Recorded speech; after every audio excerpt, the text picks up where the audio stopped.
transformative, and comes at a historic moment as our world undergoes profound changes. It's a moment of uncertainty, but also possibility. Not a moment to retreat, but a moment to rise. Isn't this moment also when dialogue is not a luxury, but really a necessity? There's no way we can move the world forward without starting to speaking with each other. This year's theme, A Spirit of Dialogue, captures the essence of our mission. I envision the 3,000 participants here in Davos working in concert to drive positive change, and I count on each of you.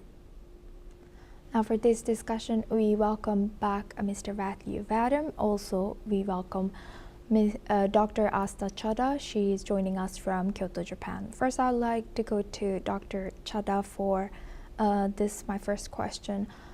And thank you once again for joining us. Dr. Chadha, how should global leaders interpret this mix of uncertainty that's highlighted in, the World Economic Forum's head? We just heard him speak, and then this opportunity highlighted also by the World Economic Forum's president of this year. Well, thank you for having me here to discuss this topic. Asuma, look, that they are highlighting on one hand the fact that there is spirit of dialogue, which means there is a point of convergence of interests for all parties involved, whether we're talking about states or we're talking about international organizations or we're talking about businesses. All of them should prioritize the fact that there is an interconnectedness. When we're talking about a contested world order, there needs to be establishment of trust. There is a shift of alliances. There is a move towards multipolarity. So those new realities should be taken into account. The fact that for a very long time, the top 1% have occupied a larger percent of the global wealth, that needs to be addressed. So there needs to be an investment on people, investment on their quality of living, investment on the understanding of planetary boundaries, the fact that we have to talk about climate change. We need to talk about newer technologies, deployment of AI, quantum computing, and all of these should be projected or they should be employed or instrumentalized in a way that helps in reskilling of people, helps in empowering them in one way or another. And that is not possible, unless there is a consensus in the global leadership. And no longer are we talking only about countries and sovereign states. We are talking about big businesses. We will see a presence of big companies. We'll see presence of international organizations. So all of them need to converge, bring together different ideas. And I think World Economic Forum has stood out for that, as a priority, which is why when we see world leaders who are attending this, and I'm talking about people from several leaders from Europe, we're talking about President Donald Trump. He says he will be coming with a big delegation. I think that is the objective there, to come and discuss and have a dialogue, even if there might not be a complete overlap of interest or agreement on every point that they want to discuss. Similarly, the ones that are missing out, we will probably not see leadership from India, China, or for the current political reasons from Iran or even from Brazil attending. So when the entire BRICS leadership is not attending, does not mean they will not be sending in their delegations. They also will be sending very important people that can speak for the nation and that can have that kind of a dialogue. So I look at this event this year to be, again, along with the theme that they have picked, to be of utmost importance, that allows the tabling of differences of views, but at the same time hoping, since it's just started, we are hoping that they can reach some sort of a convergence in terms of how one to accept that there are interconnected priorities, the fact that a seclusion related or inward looking policy on any state's part will not work, and three, there needs to be more emphasis on a collective threat that we are facing as humanity, specifically when we talk about climate change issues or nature related issues, which are beyond human control. I think those would be the focus, and I'm really looking forward to hearing about, looking forward to hearing from these leaderships from various spheres as to what they have to say about these. Right. Thank you for sharing that. And building on that, I would like to ask Mr. Vadum for his opinion on, how Dr. Chadha has highlighted that there are so many contentious points as right now all the leaders do come in together, but of course there's so many disagreements in the background as well. So how do you think they will move on with their differences in this forum? And also, can you tell us a little bit about, the fact that BRICS nation, it has sent their delegation, of course, but their presidents are not attending? It's really hard for me to talk about the World Economic Forum because I am profoundly cynical about the World Economic Forum and its objectives. I think that the opening speech about, was basically we're at a crossroads now and there are important things we need to discuss is, a recycled platitude probably from last year's speech and the speech before that. And I don't know that it means very much. And I think that the professor has pointed out many, possible issues that need to be discussed there. But I don't think the World Economic Forum is a valuable organization, and I think that their main purpose is a bunch of economic elitists who are trying to tell people how to live and what to do with their lives. This was the organization that infamously said, in the future, you will own nothing and you will be happy. They want these things called 15-minute cities. They want smart growth. They want all sorts of crackdowns on individual freedoms that people in many countries, including the United States, take for granted. I think that certainly the forum will provide an opportunity for its members to get better acquainted with President Trump, and if they flatter him enough, then maybe they'll get the policies that they want, because he's quite, unfortunately, I've been generally supportive of him, but he's quite susceptible to flattery. If you tell him how wonderful he is, you will often get your way. So maybe if they work on that, they can get some of the tariffs rescinded. So yeah, I'm not really optimistic about what goes on at Davos, Switzerland, and at World Economic Forum meetings. And I'm not confident that anything productive anything useful will actually be accomplished. Sorry, I'm cynical, but that's just the way I see it. Thank you very much, Mr. Vadam, for being honest and sharing that insight regardless. And with that, I would like to thank both our guests, Mr. Matthew Vadam and Dr. Chadha, for joining us and sharing that insight. We have a breaking news coming in from Australia. Australia's lower house has passed tough new gun control laws in response to the Bondi beach mass shooting, which claimed 15 lives last month. The bill has been passed by a 96-45 vote, includes a national gun buyback scheme and stricter background checks for firearm licenses. Meanwhile, Home Affairs Minister Tony Burke has called the attack a tragedy.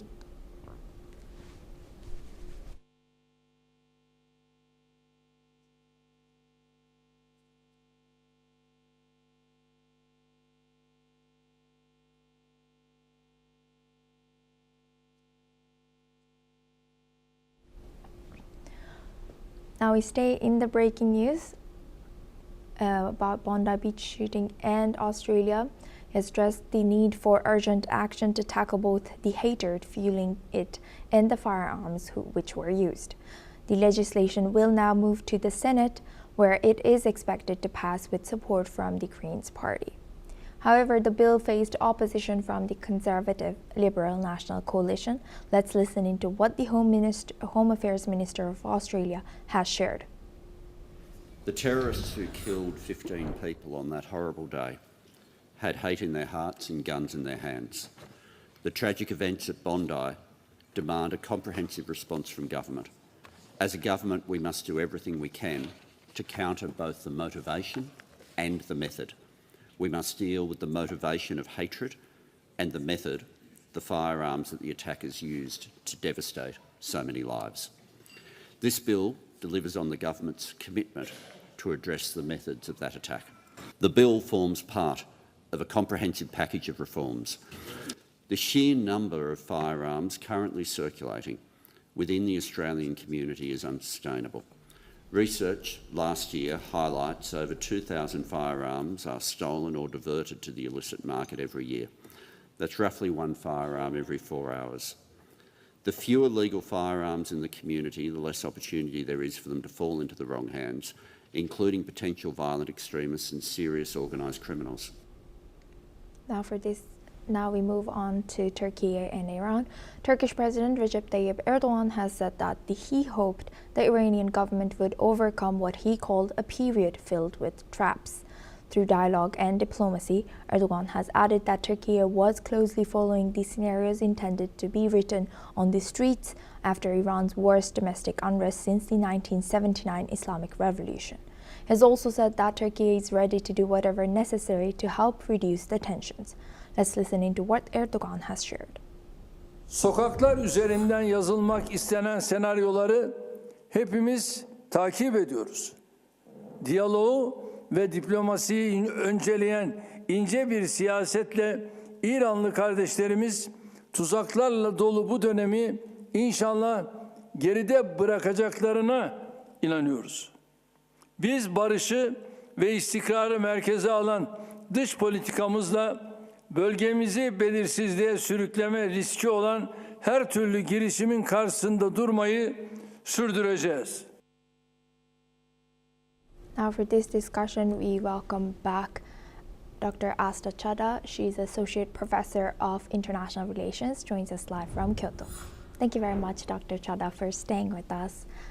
Now looking at this, what is Turkey's role in this and also in the Iran and US and Israel role that we saw for the past 2 weeks especially, and how significant is Erdogan's reference to scenarios intended to be written on the streets? What is he suggesting over here? Thank you, Asma, for welcoming me again to your wonderful platform. We need to understand that Iranian protests, specifically, we're talking about the events that have escalated in January 2026. They represent a very long period of discontent amongst the people who were unhappy with the regime for several other kinds of crackdowns, but the worst of them being the economic grievance that went unchecked, unaddressed for a very long time.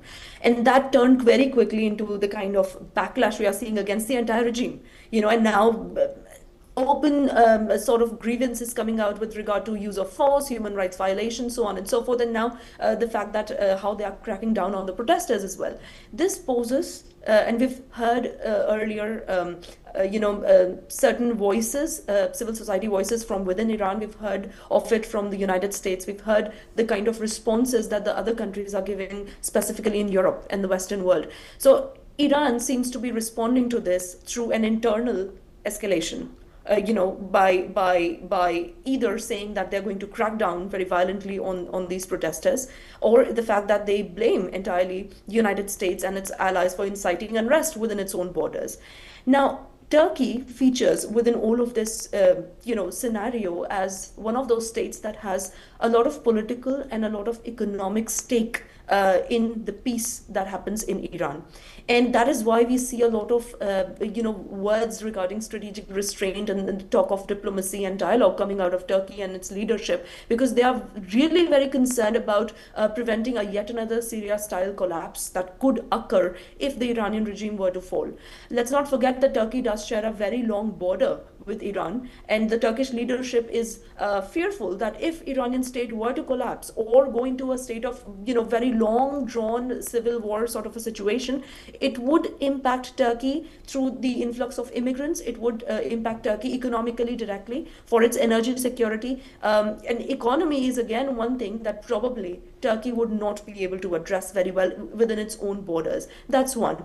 Two, Turkey remains very skeptical of international meddling or international intervention into Iran's domestic affairs. And we see Turkey has clearly warned the United States against doing any such thing. Turkey has consistently stayed against the Israelis when we saw the Israel-Hamas conflict take place. It does not want Iran to turn into a proxy space for any such conflict that US wants to escalate in the Middle East or in Iraq or Syria. Much like those conflicts, Turkey does not want that repeating in case of Iran, specifically because the danger is too close to its own borders. And lastly, and this is not a very direct reference to Turkey being very active as an intermediary, but I feel that Turkey is trying to position itself once again as an impartial intermediary, how much soever skeptical I might be of Turkey's position there.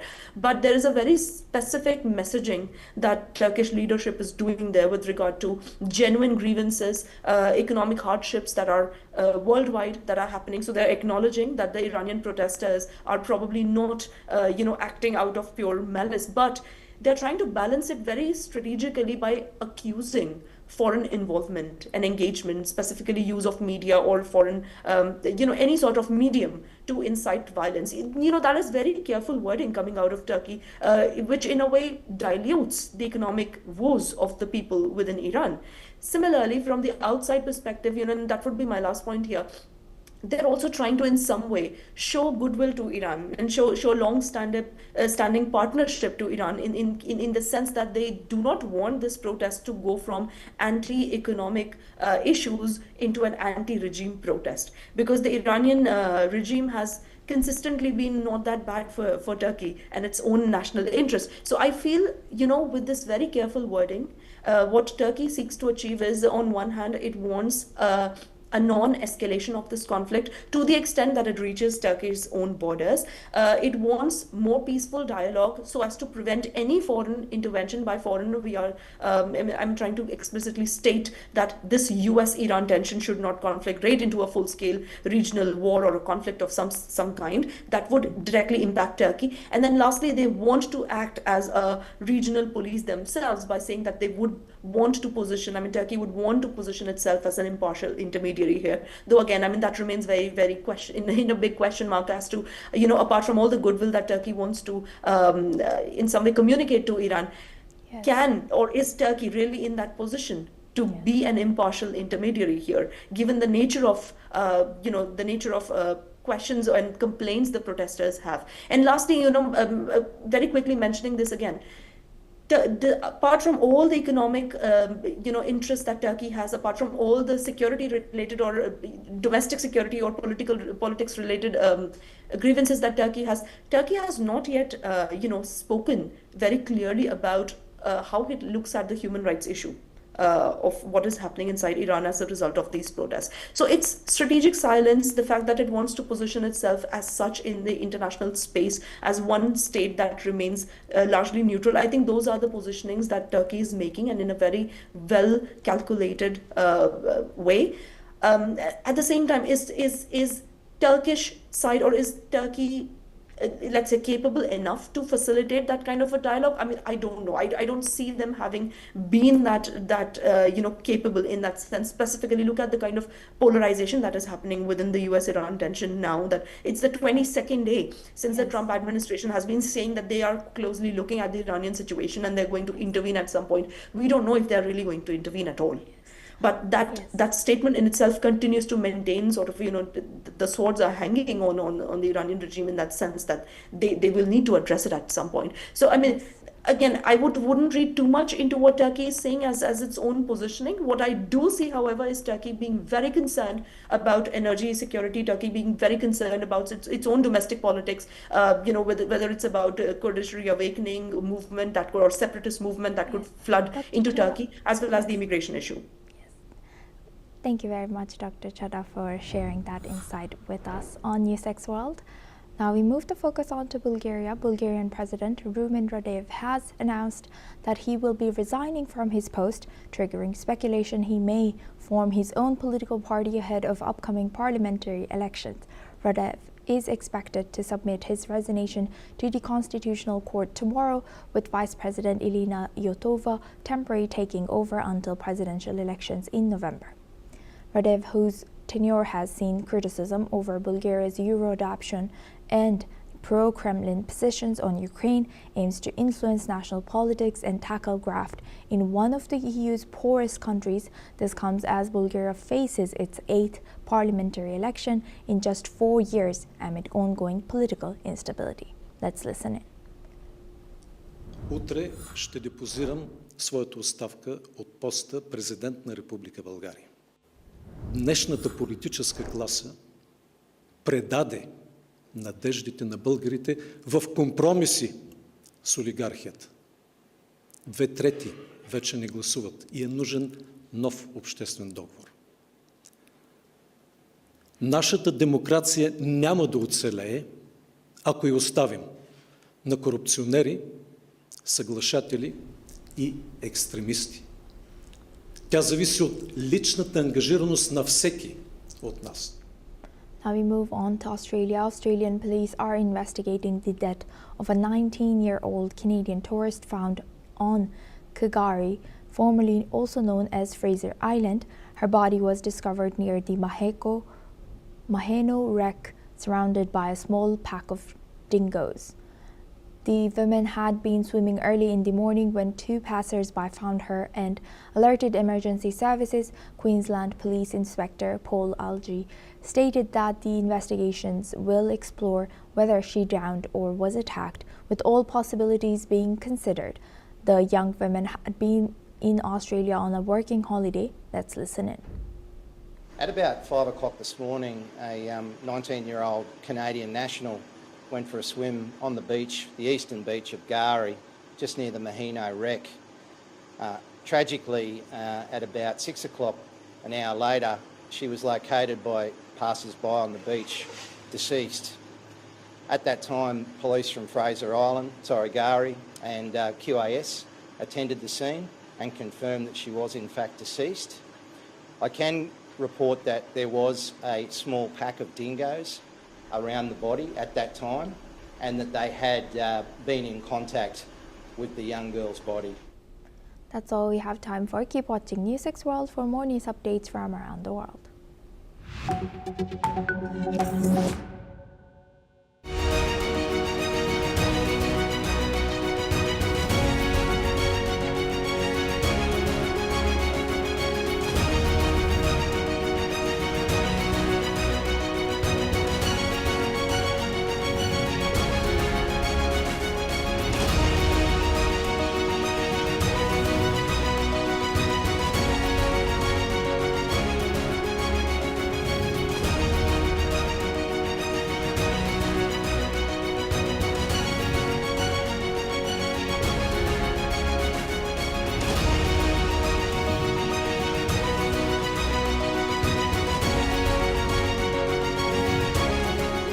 In the midst of death, life persists. In the midst of untruth, truth persists.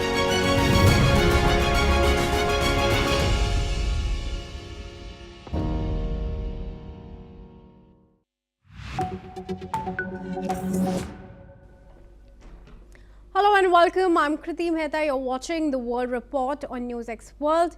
Let's take a look at the top headlines this hour. Prime Minister Keir Starmer of the UK says imposing tariffs on allies is wrong after President Trump threatens duties over Greenland. Trump plans 10% tariffs by February, rising to 25% by June. After Starmer, German Chancellor Friedrich Merz holds a press conference, says when confronted with unreasonable US tariffs, the European Union is in a position to react. Taliban Interior Minister says several people were killed in a blast in Kabul's Sheher-e-Nau area. The area is home to foreigners and is considered one of the most secure in Kabul. Danish officials have decided to skip the World Economic Forum in Davos. This intensifying dispute over Greenland that's shaking transatlantic relations. UAE's President Sheikh Mohammed bin Zayed is in India for a brief but high-level meeting with Indian Prime Minister Narendra Modi. Talks are likely to focus on India-UAE comprehensive strategic partnership and the prevailing global issues. At least 39 people are killed after two trains collided near Cordoba in southern Spain. Over 70 are hospitalized as local authorities launch an investigation into the cause. Kurdish-led Syrian Democratic Forces say an armed group was attacking Shadadi prison in Hasaka in Syria's northeast, where it said thousands of Islamic State militants were being held. Novak Djokovic creates history, clinches 100 career wins at Australian Open at Melbourne Park as he beats Pedro Martinez in first round of 2026 Grand Slam. And viewers, let's now start with the news on the Gaza Board of Peace. Belarus has confirmed its participation in the Board of Peace, a new international body overseeing Gaza's reconstruction. President Alexander Lukashenko accepted the invitation from US President Donald Trump, marking a positive shift in US-Belarus relations after sanctions were lifted in December 2025. As a founding member, Belarus will help manage Gaza's recovery, economic development, and disarmament of militant groups under UN Resolution 2803. The board, led by Trump, aims to guide Gaza's peace process with permanent seats for countries contributing $1 billion and other members serving 3-year terms. Invitations have also been extended to Russia, Poland, Kazakhstan, and Hungary. Jordan Cope, who's Middle East expert, joins us in this discussion from Germany. Jordan, thanks very much for joining me. Firstly, how are the European leaders who've been invited to this Board of Peace reacting so far? Some of the voices that we have heard, including that of Viktor Orban, they said they're honored to be a part of this Board of Peace. But talk to us about the other leaders who've received the invitation and those who've accepted. So many parties have now received invitations for this Board of Peace. It ultimately is a symbol of America helping stir the current global order in affairs in parts of the world where many countries really didn't want to get too involved. We've now seen invitations extended to President Modi in India. We've seen invitations extended to Vladimir Putin, according to Russian sources, now to Lukashenko, even to Turkey's foreign minister, who has terrible relations with Israel at the current time, having accused Israel falsely of genocide and also having recently tried to justify why Turkey has refused to normalize effectively relations once again with Israel. So one ultimately has to question, when they see all of these names being listed, what ultimately is the goal? It looks like the United States, in part, is trying, at least through the Trump administration, to reward some of those people who might be friends of the administration, but might generally be perceived in colder terms elsewhere in the world, such as Lukashenko and potentially Vladimir Putin. So it's quite confusing exactly why some of these members are being invited, such as a Qatari diplomat representing a country that gave $1.8 billion to Hamas from 2012 onwards, and even trained Hamas officials in its own police academy. How do you respond? How would you respond to the reactions that are coming in from Netanyahu, who says, who is opposed to, like you said, the inclusion of countries like Qatar or Hamas supporters into this Board of Peace? I think Prime Minister Netanyahu is quite right to express frustration. The implications of this Board of Peace will ultimately be felt in his backyard, immediately approximate to major Israeli urban populations.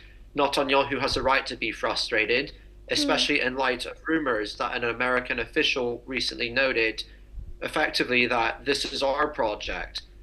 This is a significant departure from what is traditionally coordination between Israel and the United States. Clearly, as what we've seen now, there is clear room for frustration between both parties, and they'll have to navigate it in the immediate future and long-term future.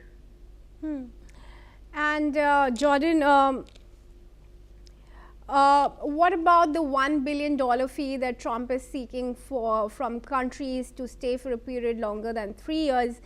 And how is this valid given the fact that Trump most likely will not even be in power after 3 years? It will be interesting to see the implementation impact of these conditions. Many European parties ultimately have still failed to meet their 5% of GDP commitments to NATO, which is inherent to their own national security. Now, $1 billion at the end of the day is nowhere near to that amount, but it is still a significant amount to throw into this circle. Implementation will ultimately be interesting. It's perhaps maybe encouraging to see that other countries are displacing aid initially coming from Qatar that went to Hamas and was likely used for negative purposes. One has to remember that Qatar largely helped spearhead reconstruction efforts in the Gaza Strip from the early 2010s, approximately 2012 onwards, giving hundreds of millions of dollars to construction projects under whose foundation tunnels were often found.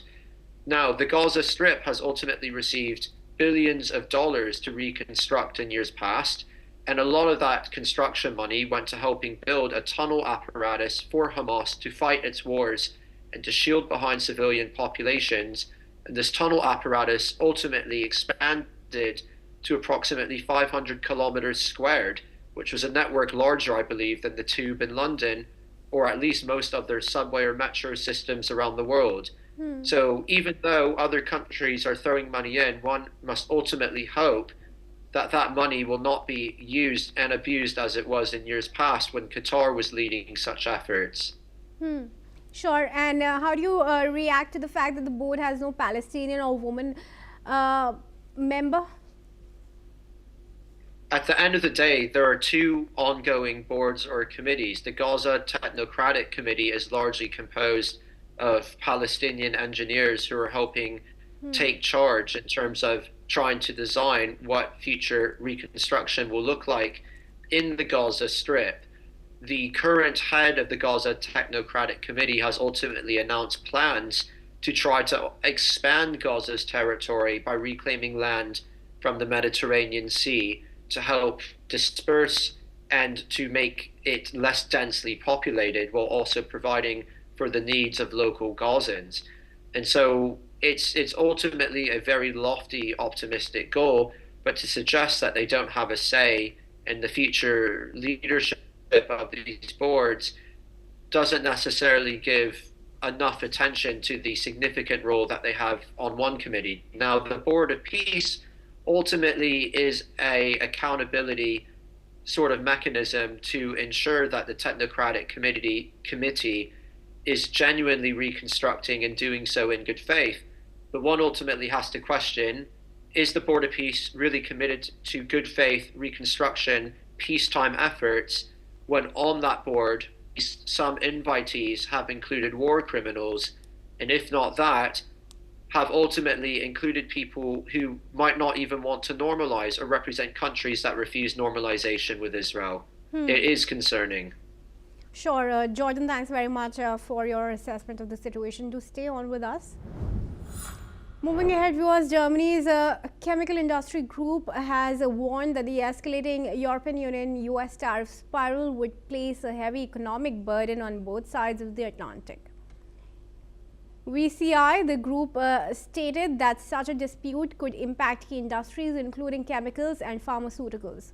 VCI also called on the European Union to consider measures under the European Union anti-coercion instruments to address the situation.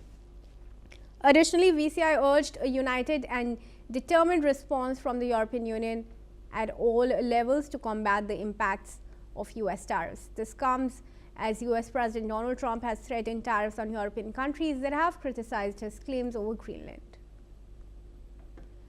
All right, I now invite Peter Cardillo, Chief Economist at the Spartan Capitals from New York, to join me in this discussion. And before Peter joins us, let's give you some more details that we have, viewers.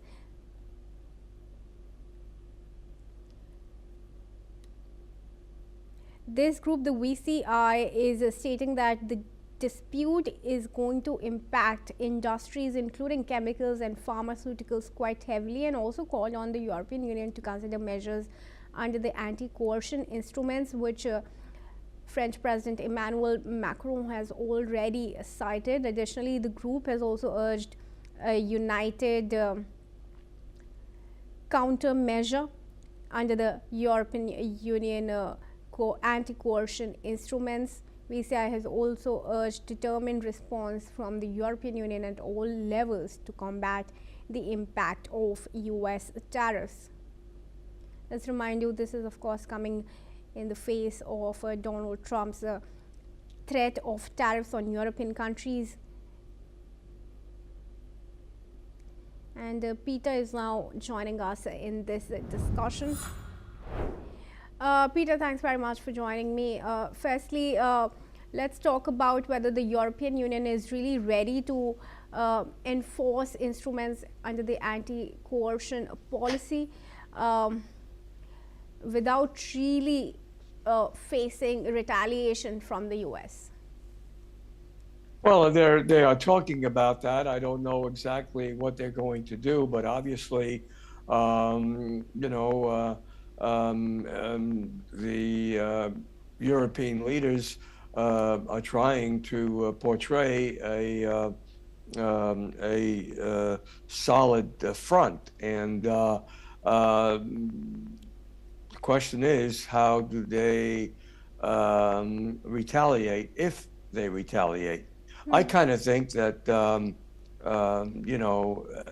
there'll probably be some room for diplomacy. Now, we know that President Trump is not one for diplomacy, but things change from minute to minute, and so there's a possibility that they can come up with some sort of a plan that might actually be pleasing to President Trump. So right now, obviously, it's an escalation of the trade war, and this simply means that if tariffs were to be imposed, that we would be looking at higher levels of inflation, and that certainly would not be pleasing to the markets.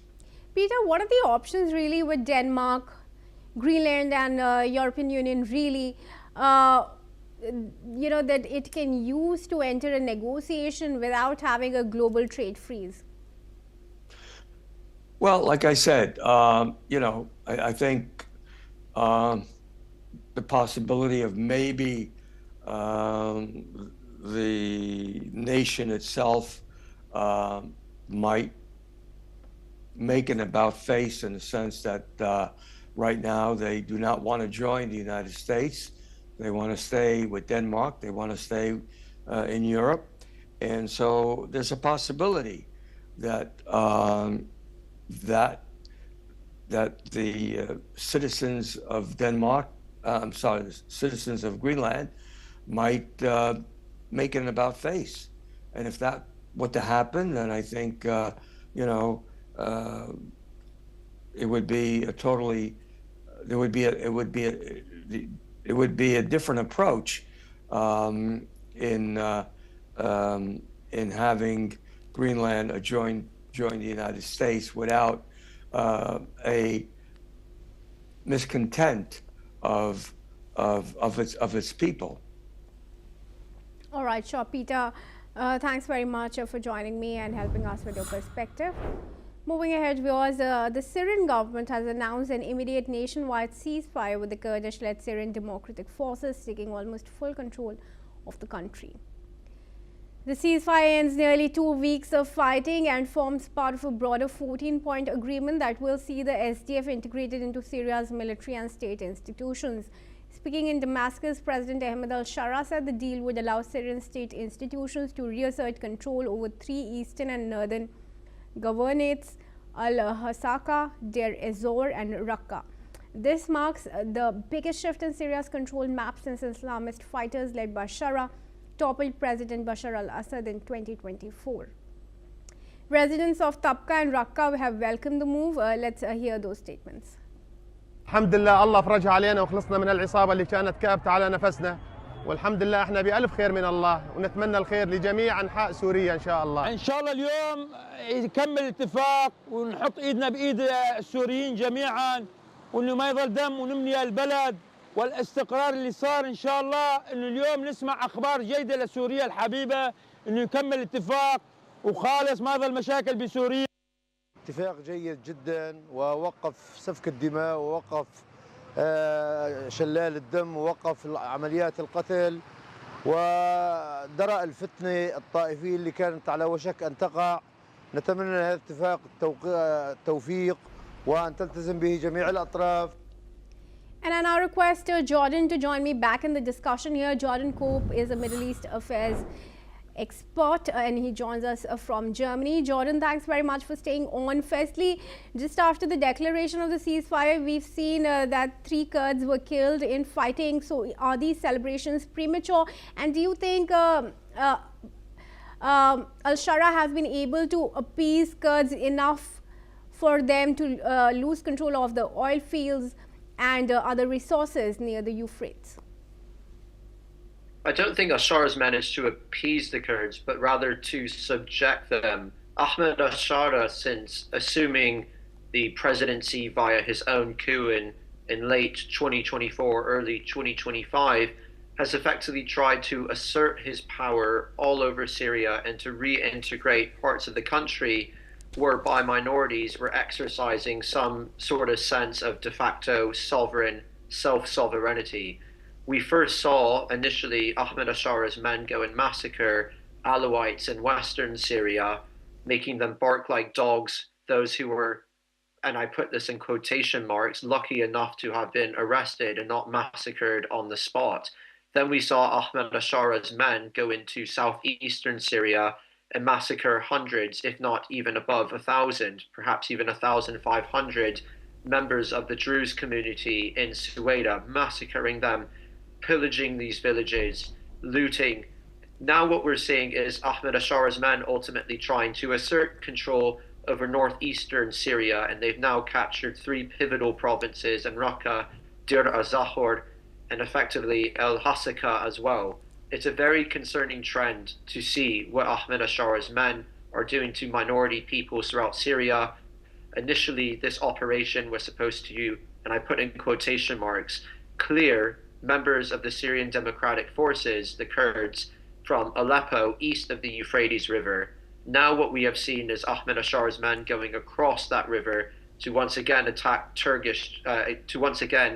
Kurdish targets, to subject them. And ultimately we've seen women from Kurdish communities being rounded up, oftentimes in military attire, but being rounded up, arrested and deported by Islamists to part of the country where we've yet to learn about their whereabouts. It's a very, very concerning development. We've now seen Ahmed Ashara's men massacring thousands of minorities throughout Syria, and one can only hope, unrealistically so, however, it's not an optimistic time for the Kurdish people in northeastern Syria, and one can only imagine with terrible anticipation what is yet to await them.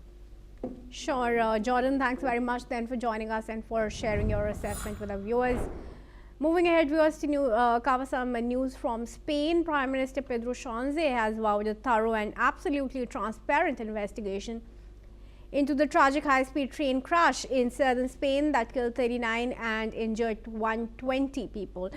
Sánchez visited the crash site after cancelling his planned trip to the World Economic Forum in Davos. The Prime Minister assured the public that authorities would get to the truth and release all findings from the investigation. Vamos a dar con la verdad, que vamos a conocer la respuesta y que cuando se conozca esa respuesta del origen, de la causa de esta tragedia, como no puede ser de otra manera, con absoluta transparencia y absoluta claridad, lo pondremos en conocimiento. And that's all we have time for. Thanks for watching NewsX World. For all international news and updates.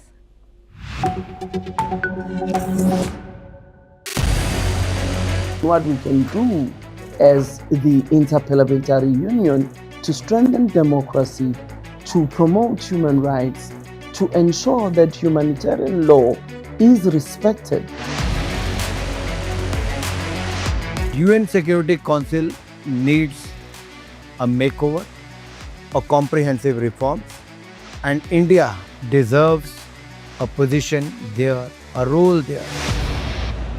Prime Minister Modi during Operation Sindoor made it amply clear that war has never been India's choice. We are with the side of peace. We are neither neutral nor indifferent. We are with peace. We would have dealt with US a whole lot on trade and those kinds of things, and that's not as certain these days. So we have to go back and look at our European partners, our Asian partners. An opportunity to exchange, to have a dialogue, to have a debate on a different perspective on finding the solution of the conflict.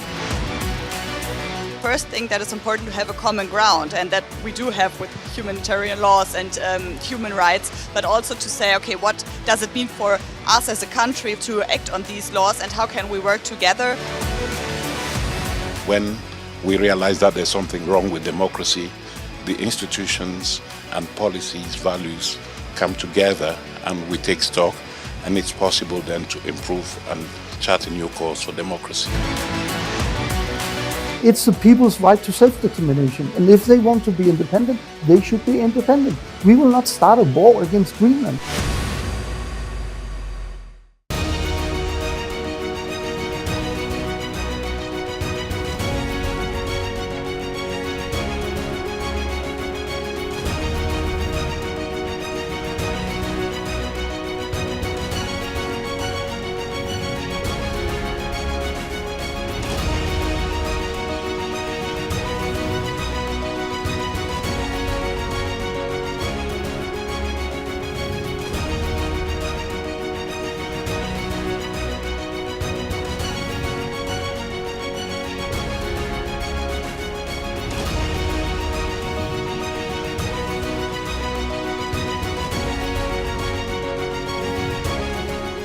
In the midst of this, life persists. In the midst of untruth, truth persists.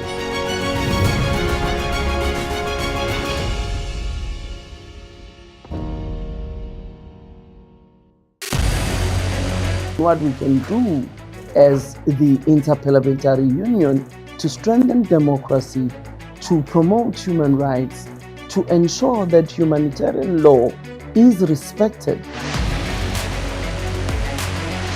UN Security Council needs a makeover, a comprehensive reform, and India deserves a position there, a role there. Prime Minister Modi during Operation Sindoor made it amply clear that war has never been India's choice. We are with the side of peace. We are neither neutral nor indifferent. We are with peace. We would have dealt with US a whole lot on trade and those kinds of things, and that's not as certain these days. So we have to go back and look at our European partners, our Asian partners. An opportunity to exchange, to have a dialogue, to have a debate on a different perspective on finding the solution of the conflict. First thing that is Hello and welcome. I'm Suma Katauka and you're watching the World Report on NewsX World. Let's take a look at the top headlines of this hour. Australia is poised to pass new laws to enable a national gun buyback and tighten background checks for gun licenses in response to the country's worst mass shooting in decades at a Jewish festival last month. Danish soldiers have arrived as part of the Arctic Endurance military exercise in Greenland's Kangerlussuaq as US President Donald Trump intensified his push to wrest sovereignty over the Arctic island from fellow NATO member Denmark. Hundreds of protesters take to the streets in Atlanta to mark Dr. Martin Luther King Day and call attention to what they see as ongoing social injustices and Trump's anti-immigration crackdown.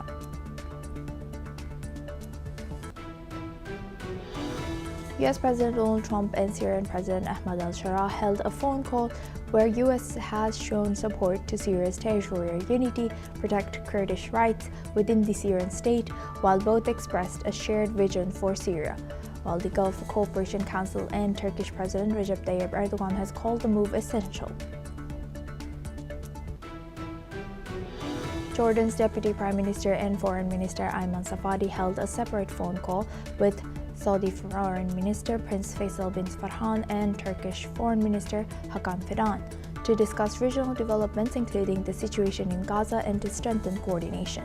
The talk comes amid ongoing regional tensions. The UAE Ministry of Defense has denied Yemeni government claims that it operated secret prisons or stored weapons at Riyadh airport in Yemen, calling the allegations as misinformation, as the UAE claims that its forces completed a full and public withdrawal from Yemen on January 2nd of this year.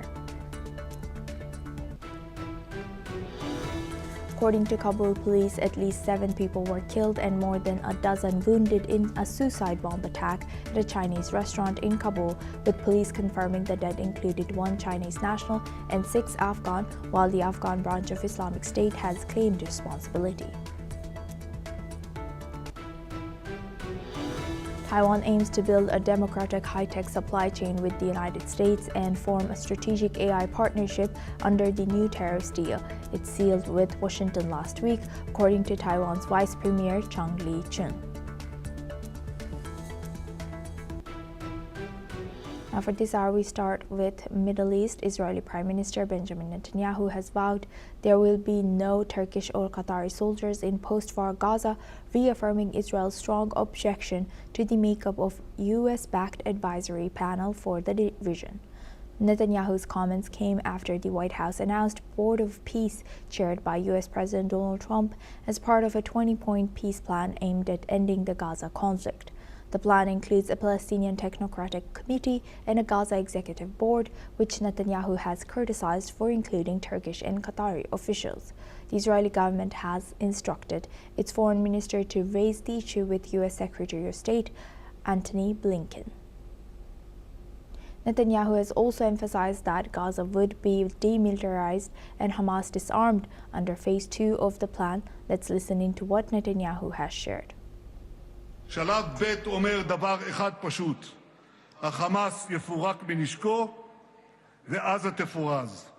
אנחנו דבקים ביעדים הללו והם גם יושגו. הם יושגו, כפי שאמר הנשיא טראמפ וגם אני אמרתי, או בדרך הקלה או בדרך הקשה. כן, ואני רוצה להדגיש עוד משהו. חיילים טורקיים וחיילים קטרי לא יהיו ברצועה.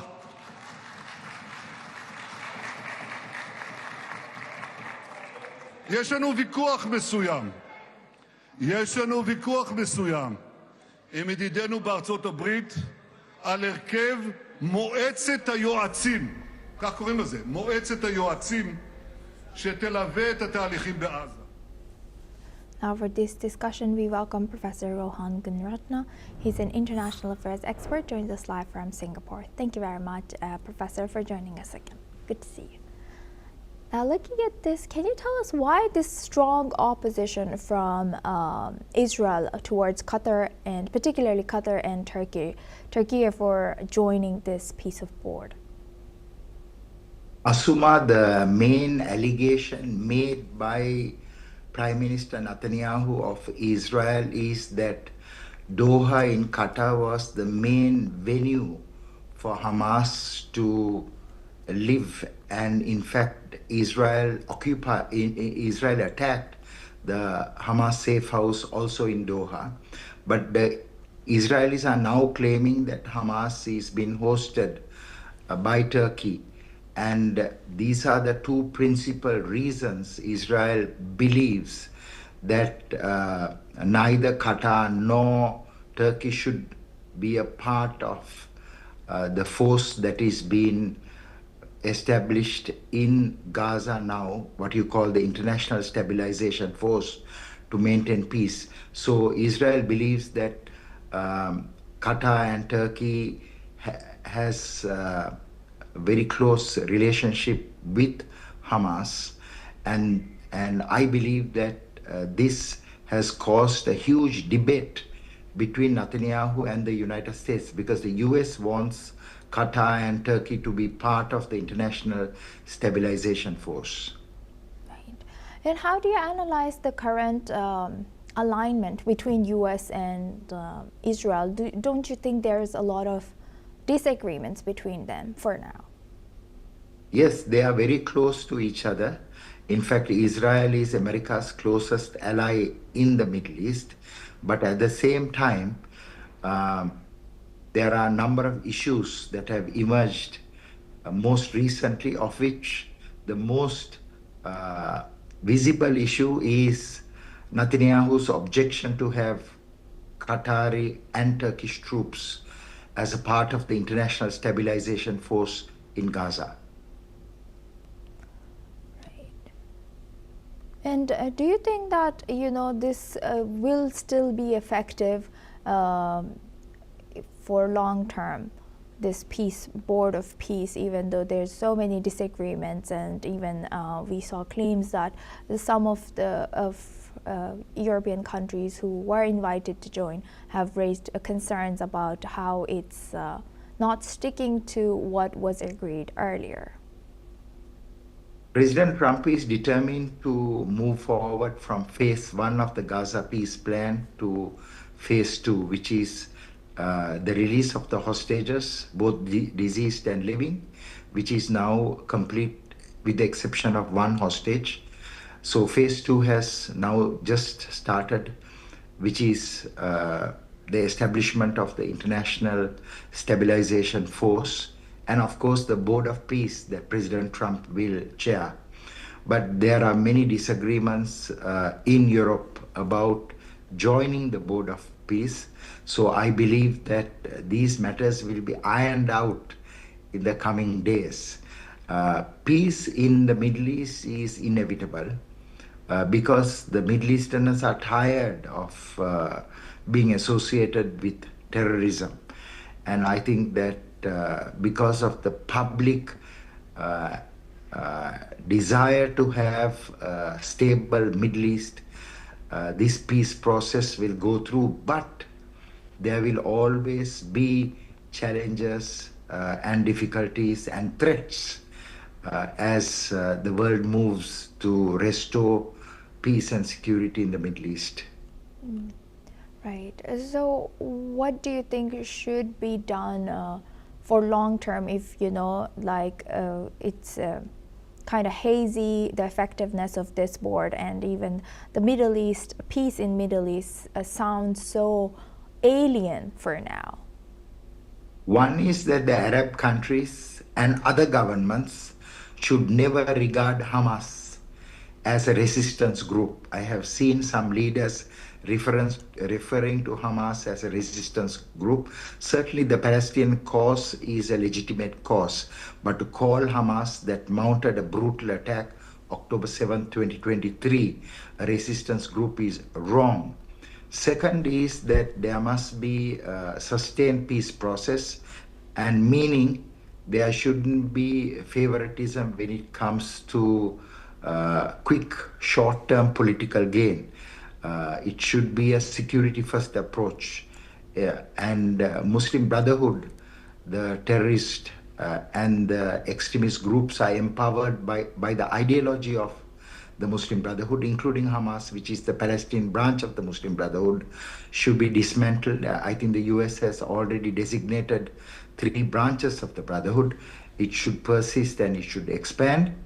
And of course, the third is very important. That is, the leaders should meet more frequently, President Trump, Netanyahu, European leaders, and of course the leaders of the Middle East, so that peace can be restored and Middle East can be turned out into a very stable and a prosperous region in the coming months and coming years.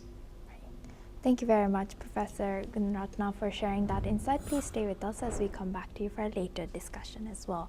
Now we move the focus on to Australia. Australia is set to pass new gun laws in response to the country's worst mass shooting in decades at a Jewish festival last month. The House of Representatives has approved the bill 96 to 45 votes, and it is expected to pass the Senate with Green support. The measures include the largest national gun buyback since the 1996 Port Arthur massacre and stronger background checks for firearm licenses using intelligence data. Home Affairs Minister Tony Burke has said that the December 14th attackers carried hate in their hearts and guns in their hands, underlying the urgency of these reforms. Let's listen into what Minister for Homeland Affairs has shared. The terrorists who killed 15 people on that horrible day had hate in their hearts and guns in their hands. The tragic events at Bondi demand a comprehensive response from government. As a government, we must do everything we can to counter both the motivation and the method. We must deal with the motivation of hatred and the method, the firearms that the attackers used to devastate so many lives. This bill delivers on the government's commitment to address the methods of that attack. The sheer number of firearms currently circulating within the Australian community is unsustainable. Research last year highlights over 2,000 firearms are stolen or diverted to the illicit market every year. That's roughly one firearm every 4 hours. The fewer legal firearms in the community, the less opportunity there is for them to fall into the wrong hands, including potential violent extremists and serious organised criminal. Now for this discussion, we welcome retired Major General A.K. Siwachi. He's a geostrategic expert, joins us live from New Delhi. Thank you very much, Major General, for joining us again. Good to see you. Now looking at this, how might the scale of proposed gun buyback, even though very expensive for the Australian government, how do you think this will be shaping political support for this government security agenda, and how effective can this reform be? Asuma, one thing is very clear. The laws in Australia are to some extent liberal, and that is why you find that this massacre has taken place. The terrorist action which took place in December last year, where more than 15 people were killed in Bondi beach attack, which Jews were celebrating their festival. Now the question comes is that they had a law which they made stick after Port Arthur episode which had taken place in 1996. Certain laws were framed, and they thought that possibly the weapons will be reduced. But to surprise, they found the weapons have increased even after making strict laws in 1996. Now they are trying to make it much more stricter, because what is happening is there is a gun lobby which functions. Remember, same problem is being faced by the US, and irrespective whether Republican comes or Democrats come, that no government has able to make a strict laws in US, because the gun lobby is so strong that they have so much financial influence on the government of the day that they do not able to make a very strict law. When it comes to Australia, now the government has realized it, enough is enough. They need to make a strict laws, and the new bill which has been already passed in the lower house, and it is likely to be passed in the Senate also. The features are sixfold. One is that there will be much more sticker check, and intelligence agencies will carry out a background check before the license can be issued to an individual.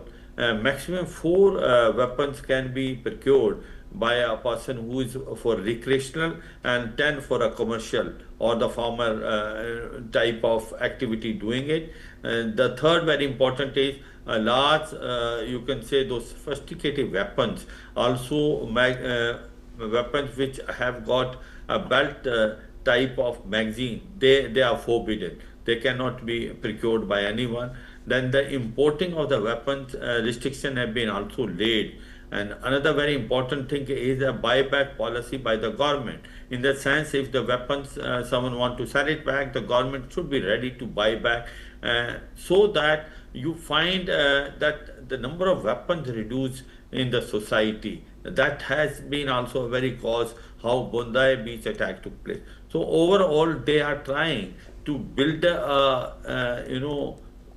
multi-pronged strategy. One, that intelligence agencies must carry out a background check. Second thing is that the number of weapons should be restricted. Third is renewal, which used to be earlier in 5 years, now will be restricted to 2 years, and buyback policy of the government, which will also make a difference. So overall, a multi-pronged strategy has been developed in Australia to ensure that such incidents do not take place again. And remember that today there are 41 lakhs licensed weapons in Australia, and this is a cause of concern for the present government.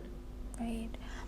Can you, Major General, can you highlight, how important it is for countries, not just Australia, but for countries to revise and renew these laws, as Australia had one of the most strict gun laws, but of course in 40 years, 50 years, I don't recall how long was that last renewal or update done on these gun laws. But at the end of the day, it became outdated. It was out of touch with the reality on the ground of how effective those gun laws were. So what do you think, how important is it for government to stay alert on these things? Very correct. See, as far as Australia gun laws are concerned, you very rightly hit the nail on the head. They are by and large were strict, and after Port Arthur, episode which had taken place, massacre, where 35 people were killed, they made laws very strict. But there are lacunas in that, and why they found lacunas is that this Bondi beach attack which took place, one of the person, the son, father-son duo, they were under a radar. The son was under intelligence radar, yet they were not keeping him under surveillance. So the laws have to be in such a manner they are as per the present ground reality. They have to be strict now. They have to be inclusive. The intelligence agencies have to do their work, and also to ensure that it is so strict that it's not easy to take a license. But what I said is the commercial angle come. You compare it what happens in US. What is happening in US is that every day there is some or the other casualty taking place with the firearm because it's so easily available there. But why can't the government make a strict laws? It is a commercial angle because the gun lobby is so strong because they are the one which fund the elections of whether it is a Republican or Democrat. They are not able to change. So there are commercial angle which also come into play. The countries have come about that. Remember that easy availability of a weapon without checking a background check of an individual, you are asking for a trouble, and that's how these incidents take place the way it has taken place in Australia. So therefore the point today is, in present scenario you have to make laws which are suiting to the present condition and environment, and the laws have to be strict. Two things are very important: background check of the individual, and then availability of weapons should be made very strict. And third thing which they are now making is buyback policy. In case if someone want to sell it, the government should able to take that weapon. Right. With that, I would like to thank retired Major General A.K. Siwachi for joining us today and sharing that insight. Thank you very much. Now we move on to Turkey and Syria. Turkish President Recep Tayyip Erdogan has said that the deal has reached between the Syrian government and Kurdish forces after days of fighting that must be implemented swiftly, including the full integration of Turkish fighters into Syria's armed forces. Erdogan has added that Turkey would not allow any attempts to sabotage efforts to achieve peace and stability in Syria at a time when Syrians were longing for peace following years of conflict, as the period of terror in the region was now over.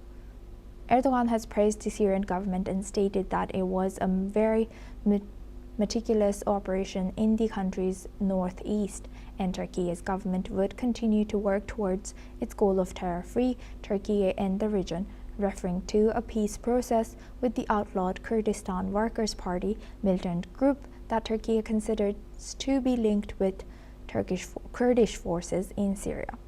Let's listen into what Recep Tayyip Erdogan has shared. Kuzeyini işgal altında tutan silahlı unsurların provokasyonlarına rağmen emir komuta zinciri içinde hareket eden Suriye ordusu başarılı bir sınav vermiş, haklıyken haksız duruma düşecek eylemlerden özenle kaçınmıştır. Suriye hükümeti müzakereyi önceleyen politikasıyla tahriklere açık bir sorunu olabilecek en az hasarla çözüme kavuşturmuştur. Tüm bunların Suriye'de kalıcı barış, huzur ve istikrar adına çok kıymetli kazanımlar olduğuna inanıyoruz. Now for this discussion, we welcome back Professor Rohan Gunratna. He's an international affairs expert, joins us live from Singapore. Thank you very much, Professor, for staying with us. Now looking at this, what are the strategic objectives of Turkey? Asuma, what we have seen is that since Ahmad al-Shara, alias Abu Muhammad al-Jolani, became the president, the ruler of Syria, he has consolidated his power in the Christian areas, in the Shia areas called the Alawite areas, and of course where the Druze operate. And just in January, that is this month, he began a series of operations in the 3 northern and the northeastern provinces of Syria to take control of the Kurdish territory. The Kurdish territory was governed by an organization that was led by Kurdish forces that defeated the ISIS or the Islamic State in 2019. But now the Syrian armed forces have taken control of that area, especially the gas and oil fields and also the water dams. It is in this area that there were 2 prisons, and these prisons host nearly 50,000 Islamic State or ISIS fighters. But yesterday, 2 of these prisons, the prisoners broke free. We do not know who is responsible for the prisoners being able to escape, but what is important to understand is that this is the single largest concentration of Islamic State fighters in any prison and terrorists. So it is going to be a very huge threat. Turkey is supporting the Syrian government. In fact, Turkey has been a very long-term supporter of the of the Syrian government to restore stability and control in Syria. So that is why Erdogan issued that statement in support of Ahmad al-Shara. What is important is for there to be a good relationship between the Syrian Democratic Forces, that is primarily Kurdish led in the north and northeastern Syria, and Damascus. If there is no good relationship, certainly that Kurdish region and also the adjacent 2 provinces will become the fertile ground for the re-emergence of ISIS or the Islamic State, especially after prisoners, both male and female prisoners, escaped from these 2 prisons yesterday. Right. Thank you for highlighting that. And can you tell us once again, how important is it for Turkish and Syrian forces to cooperate with Kurdish fighters? Because the northern and the northeastern Syria has a very significant Kurdish population. They were previously backed by the United States when they were fighting against ISIS. The Kurdish forces were the main vanguard in the fight and in the defeat of ISIS. But now the US has withdrawn their support from the Kurdish forces, and they are supporting Ahmad al-Shara. So unless there is for there to be stability and security in Syria, especially its north, the Ahmad al-Shara should build a good relationship with the minorities, with the Christians, with the Druze, with the Alawites or the Shia, and now with the Kurds. Unfortunately, the images and the videos, the photos we have seen from the Kurdish region is very disturbing.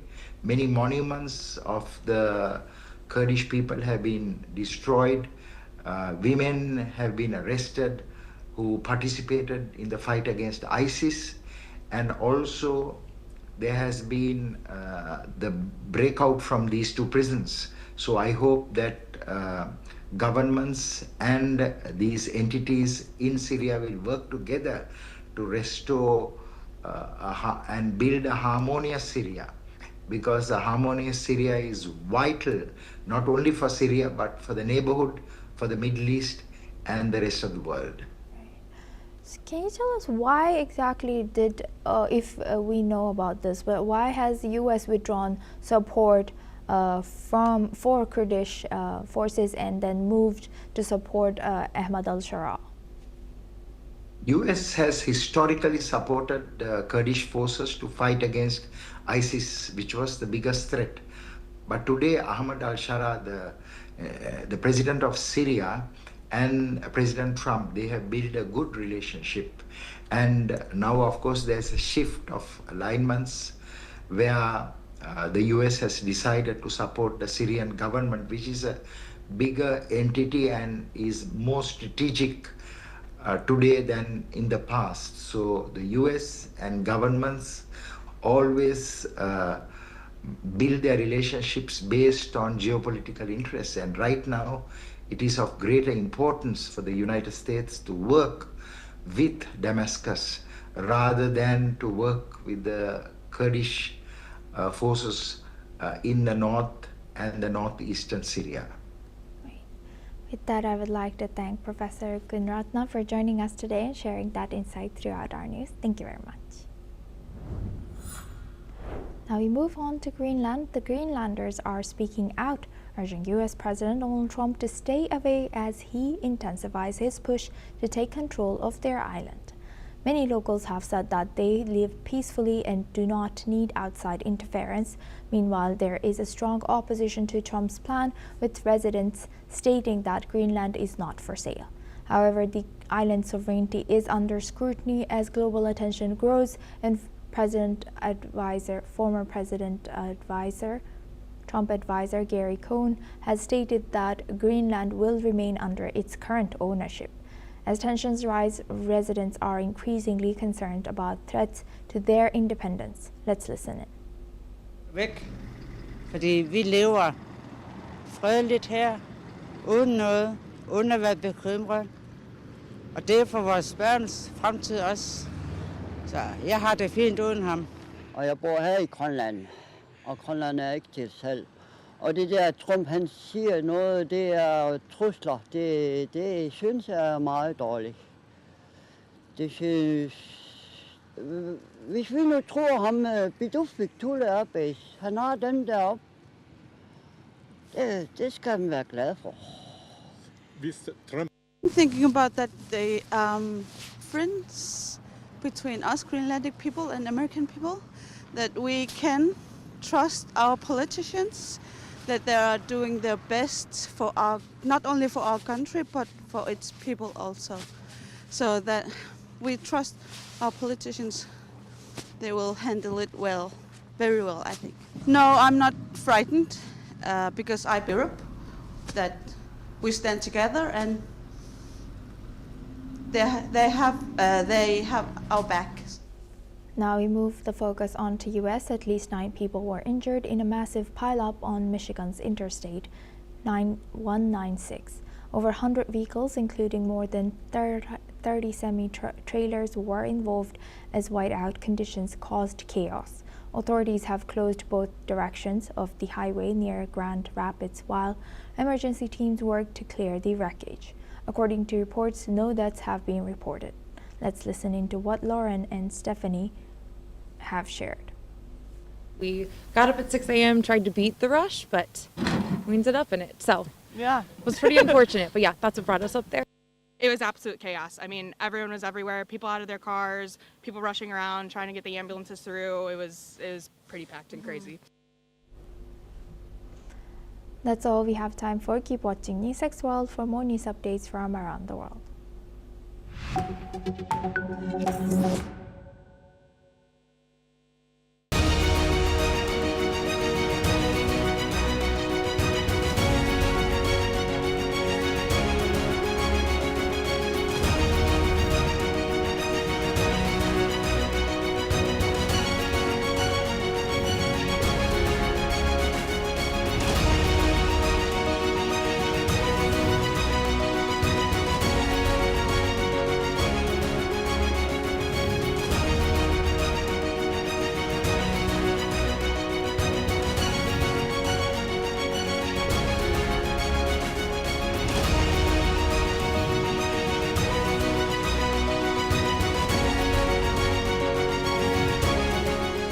in the midst of death, life persists. In the midst of untruth, truth persists.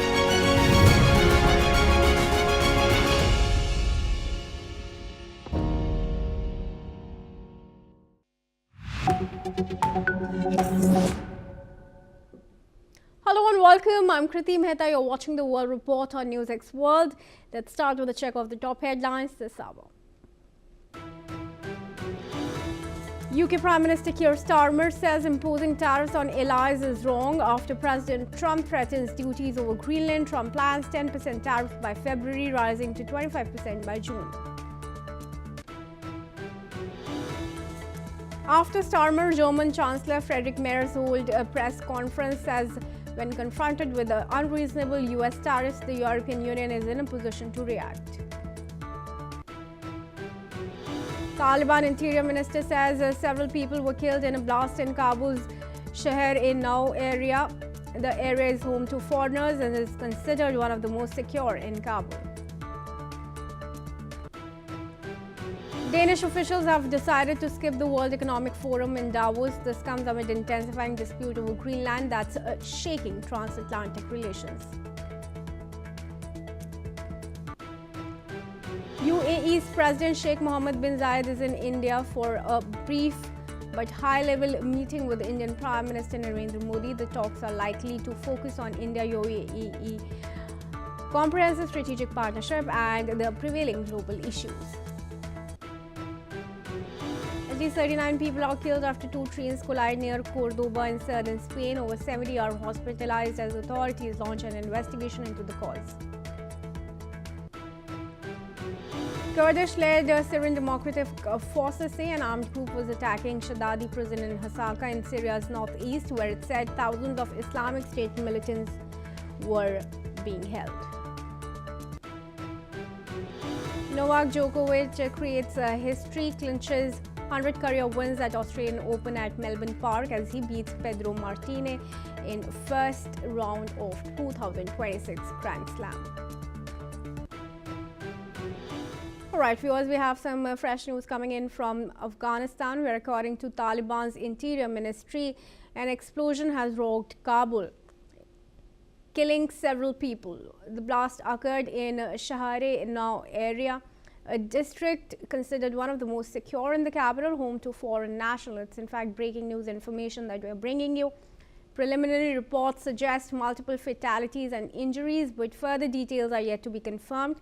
The blast comes amid relative calm in Kabul, where such attacks have been rare since the Taliban took control in 2021. However, the threat of violence remains, with ISIL affiliates continuing to carry out sporadic assaults in the country. Alright, with that, we are now going to proceed to cover some news from the United Kingdom, where Prime Minister Keir Starmer has stated that a trade war is in no one's interest after US President Donald Trump threatened to impose tariffs on Britain and European countries over their support for Greenland's sovereignty. Starmer described the use of tariffs against allies as completely wrong and emphasized that alliances should be built on respect and partnership, not pressure. He urged Trump to seek a solution rooted in facts and mutual respect while committing to defend international law and the British people's security. The UK will continue dialogue with the US, but has made it clear it will not be forced to choose between its two closest allies, the US and Europe. Germany's Vice Chancellor said Europe is already considering countermeasures in response to Trump's blackmail, while the UK and the European Union have united in their response. Starmer said they are not yet considering retaliatory tariffs. Let's listen in. A trade war is in no one's interest, and my job is always to act in the UK's national interest. That is why yesterday I spoke to President Trump, to European leaders, and to the Secretary General of NATO to find a solution rooted in partnership, facts, and mutual respect. Because that is how strong alliances protect shared interests. Mature alliances are not about pretending differences don't exist. They are about addressing them directly, respectfully, and with a focus on results. On Greenland, the right way to approach an issue of this seriousness is through calm discussion between allies. But there is a principle here that cannot be set aside, because it goes to the heart of how stable and trusted international cooperation works. And so any decision about the future status of Greenland belongs to the people of Greenland and the Kingdom of Denmark alone. That right is fundamental, and we support that tariffs should not be used against allies in this way. In relation to the escalation, look, a tariff war is in nobody's interests, and we have not got to that stage, and my focus, therefore, is making sure we don't get to that stage, and that's what I'm doing at the moment. In fact, viewers, after Keir Starmer, German Chancellor Friedrich Merz has also held a press conference where he said that when confronted with unreasonable US tariffs, the European Union is in a position to react. So a strong statement has come out from another European Union member state, Germany being the latest. Remember, French President Emmanuel Macron has also raised objections and asked for European Union members to come together and use the anti-coercion mechanism if needed.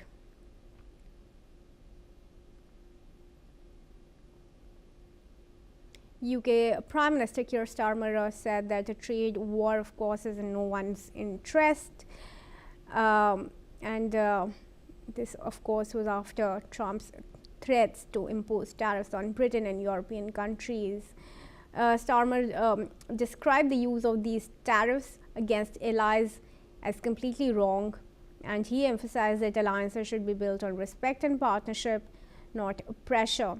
He urged Trump to seek a solution rooted in facts and mutual respect while committing to defend international law and British people's security.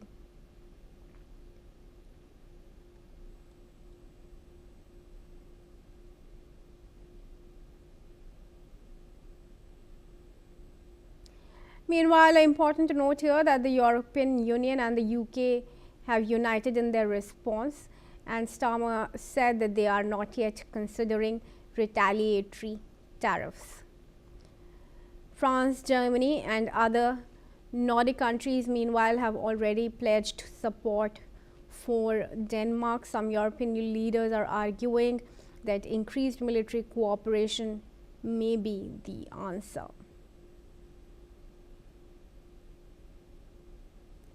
The European Union will reportedly hold an emergency meeting in the coming days to discuss Trump's latest tariff threats, and according to European Union officials, the leaders will meet in person later this week to explore potential retaliatory measures. Member states are considering various responses, including imposing levies on 93 billion euros worth of US goods. The decision is, of course, not taken lightly. European Union ambassadors have also met in Brussels, seeking to devise a joint response to Trump's announcement that he would impose 10% tariffs on 8 European countries as part of his demands over Greenland. European leaders are already echoing the sentiment that Trump's tariffs are incompatible with the EU-US trade agreement.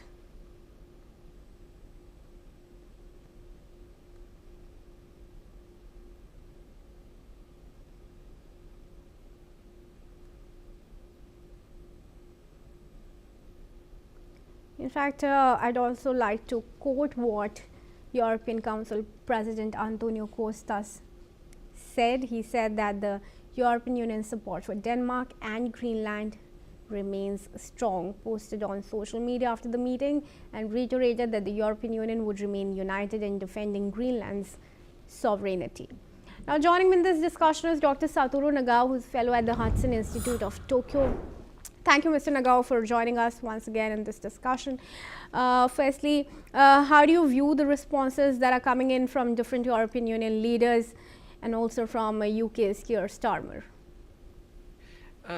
In this case, the perception gap exists between America and Europe. The current President Trump thinks Greenland is a part of the United States or the US influence area because a part of the American continent.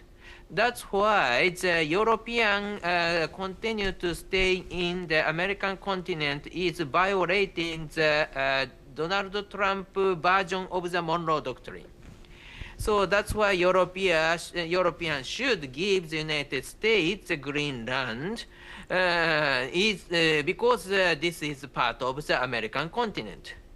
But view from the Europe, for a long time, the Greenland is a European island, and militarily, America has already got the right to use Greenland as a military base anytime. So that's why there is no something the European can give the United States now. So US has already got everything they need, they believe. That's why this perception gap between America and Europe has happened. So, but currently, the U.S. president's strategy is already set.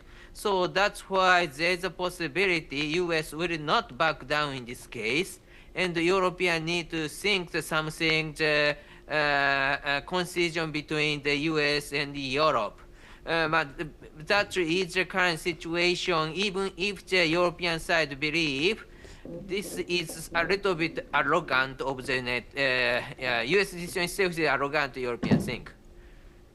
Sure. Dr. Nagao, now considering the fact that the US has a much stronger military as compared to the European Union, if it goes on to use retaliatory tariffs, how much do you think that could dent the United States economy? This is not good for the trade, but currently world leaders, the priority is security, not economy. So that's why this is really happen. But U.S. use the tariff because they try to avoid the military conflict between U.S. and Europe.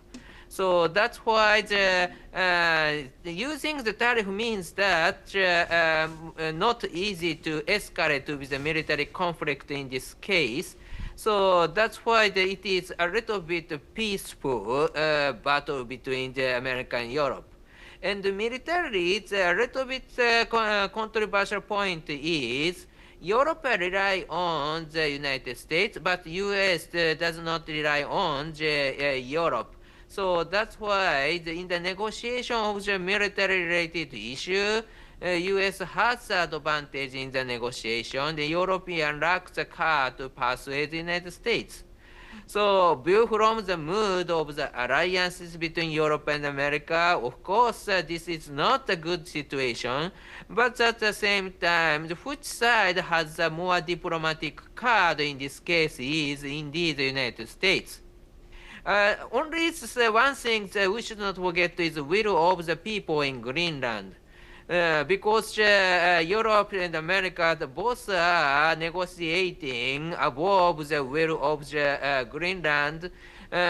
So if these leaders will not respect the opinion of the people in Greenland, it will create another conflict between people in Greenland and these governments between America and Europe. So that's why finally the will of the Greenland, the people, is also important as an actor in the negotiation, I think. All right, Dr. Nagao, thank you very much for your comments. Requested to stay on as we move.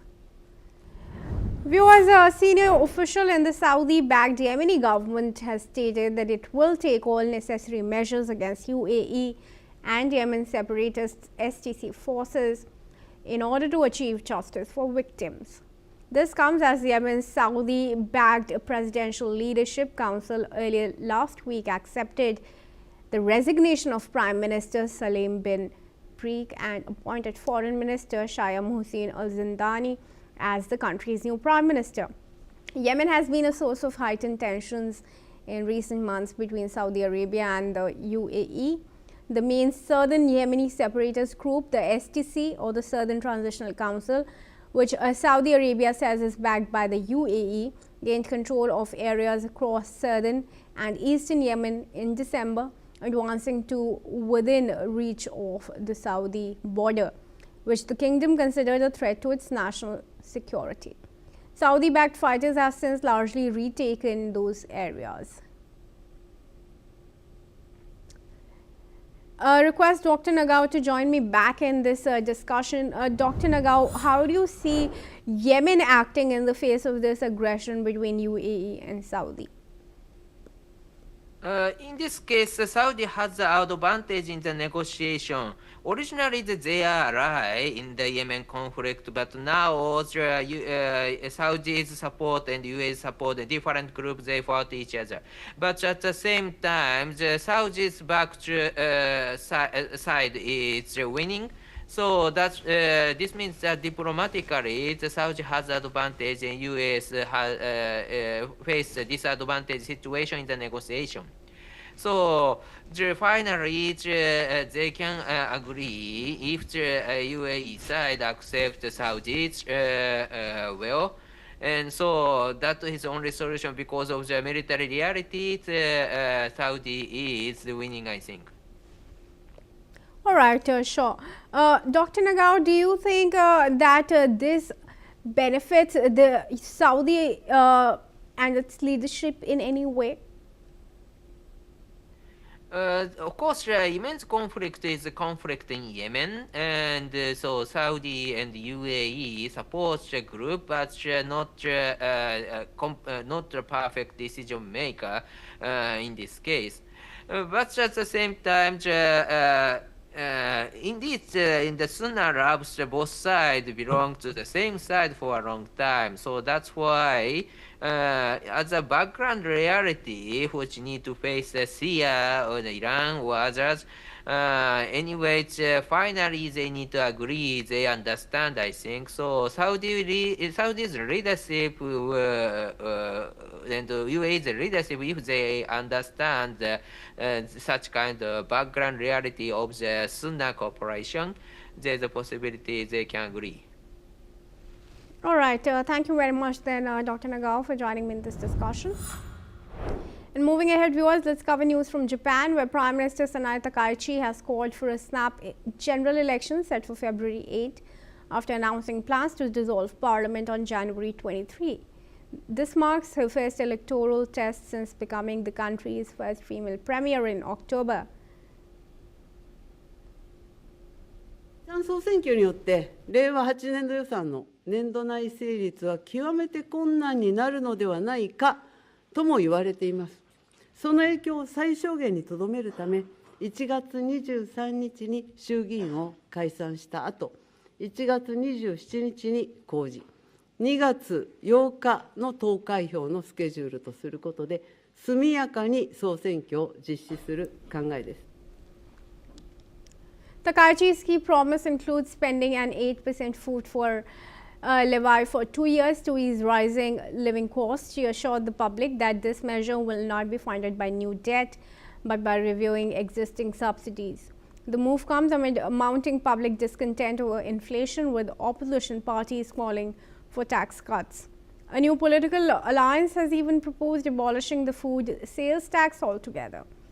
Takaichi's main challenge will come from the centrist Reform Alliance formed by the Constitutional Democratic Party of Japan and Komito, which recently ended its coalition with the ruling Liberal Democratic Party. Takaichi also signaled that defense spending will be a priority as Japan navigates growing security concerns in the region. I now welcome Srabani Roy Chaudhary, who is Professor in Japanese Studies at the Center for East Asian Studies, School of International Studies of JNU, in this discussion. Thank you very much for joining me in this discussion. Firstly, I'd like you to comment on the statement that had come from Takaichi earlier today after the announcement for the date of the snap election, when she says that she's put her own political future at stake to call for these snap elections. Do you think it's really risking her political future, or she's rather sure that she is going to return with her increased defense spendings and the right conservative stance that she has taken on from Shinzo Abe? Thanks. The snap election in Japan is nothing new. It does happen. This time especially so it was important because she had a very bare minimum, number of seats in the lower house. It's 233, which is bare minimum, and therefore to negotiate the kind of policy that she wants to take with respect to aggressive physical policy as well as defense budget hike, she would need a solid lower house advantage, and that can only happen if she can get herself to and her party to get a good majority in the lower house. However, when she says that she's putting her own political career at stake, she is actually calling upon the individual citizens of Japan to rise to the occasion and vote with a fair, just mind, because as a woman, she anyway faces a kind of a pushback when it comes to being a leader of a political party as well as Prime Minister of Japan.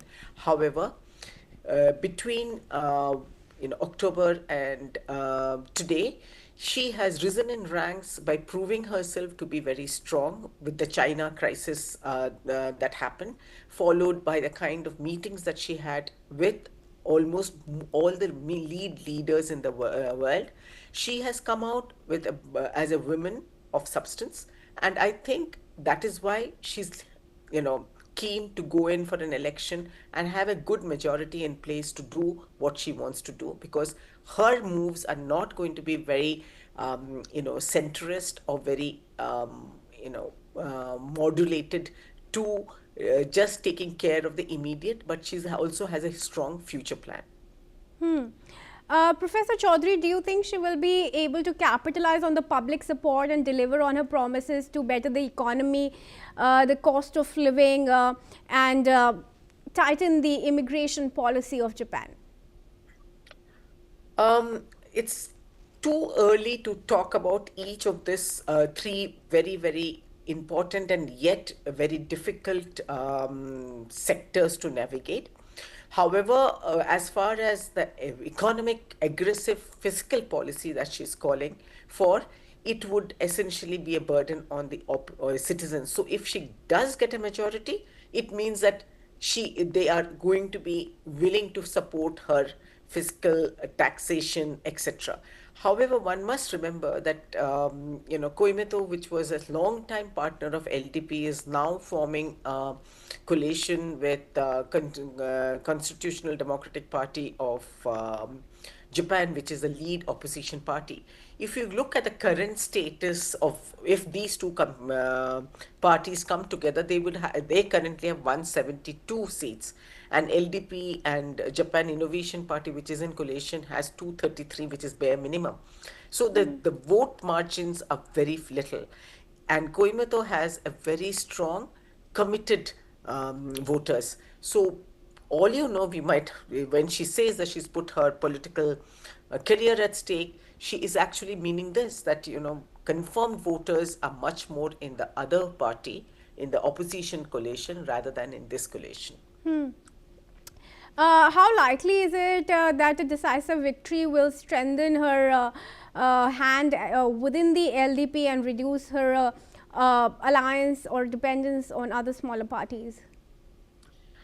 You see, if we have a women prime minister in, say, India, we wouldn't have gone through the kind of, if you look at the media attention that went along in Japan because of a woman as a candidate and women as a prime minister.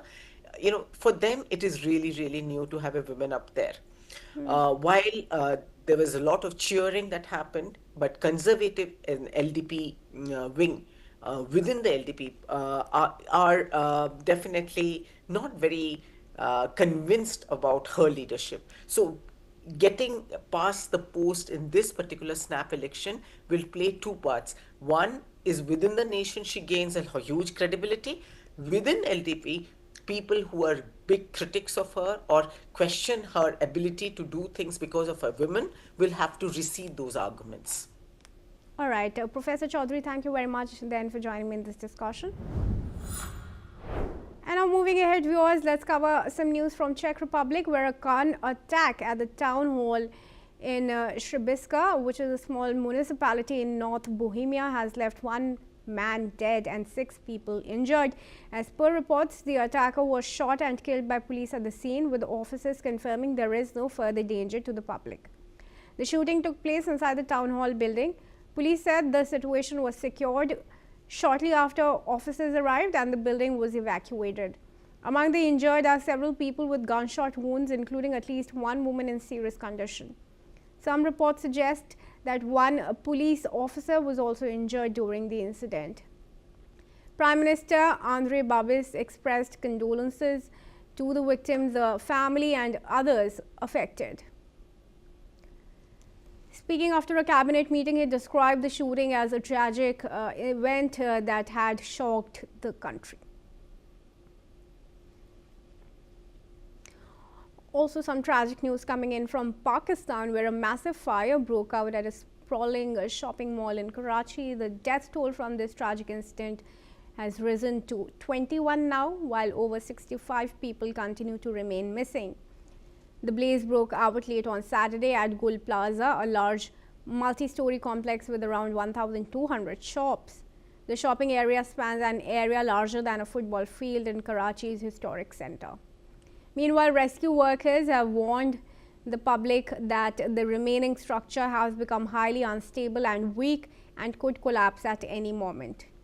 Video footage of the incident show fierce flames rising from the building as firefighters worked through the night to put out the blaze. This massive fire at Gul Plaza could be Karachi's biggest fire since an industrial site went up in flames in 2012, killing more than 260 people. And that's all we have time for. Keep watching NewsX World for more news updates from around the world.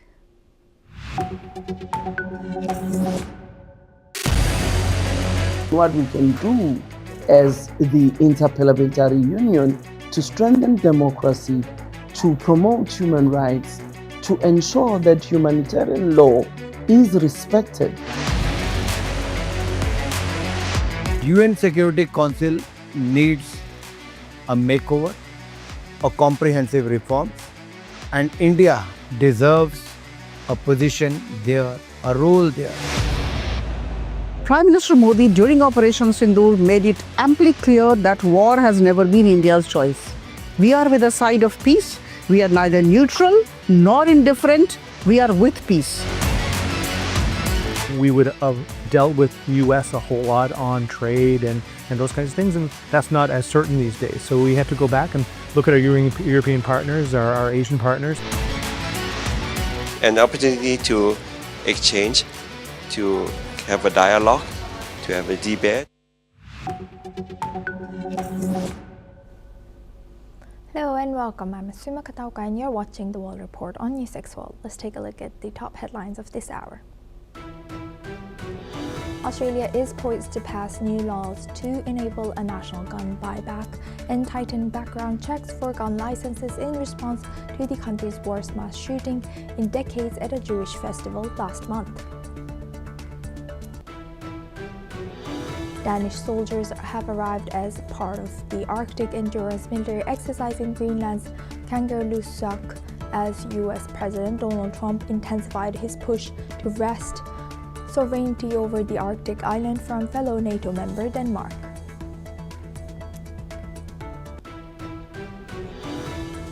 Hundreds of protesters have taken to the streets in Atlanta to mark Dr. Martin Luther King Day and call attention to what they see as ongoing social injustices and Trump's anti-immigrant crackdown.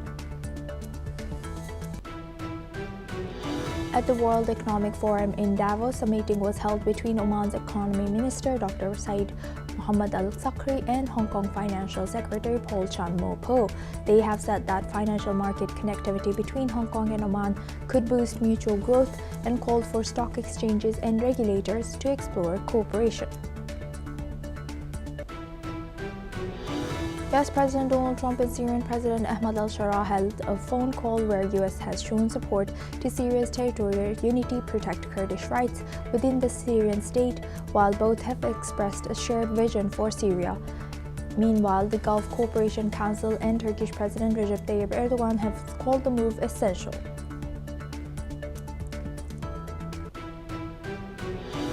Jordan's Deputy Prime Minister and Foreign Minister Ayman Safadi held separate phone calls with Saudi Foreign Minister Prince Faisal bin Farhan and Turkish Foreign Minister Hakan Fidan to discuss regional developments, including the situation in Gaza, and to strengthen coordination. The talk comes amid ongoing regional tensions. The UAE Ministry of Defense has denied Yemeni government claims that it operated secret prisons or stored weapons at Riyadh airport in Yemen, calling the allegations as misinformation, as the UAE claims that its forces completed a full and public withdrawal from Yemen on January 2nd of this year. According to Kabul's police, at least 7 people were killed and more than a dozen wounded in a suicide bomb attack at a Chinese restaurant in Kabul, with police confirming the dead included 1 Chinese national and 6 Afghans, while the Afghan branch of Islamic State claimed responsibility.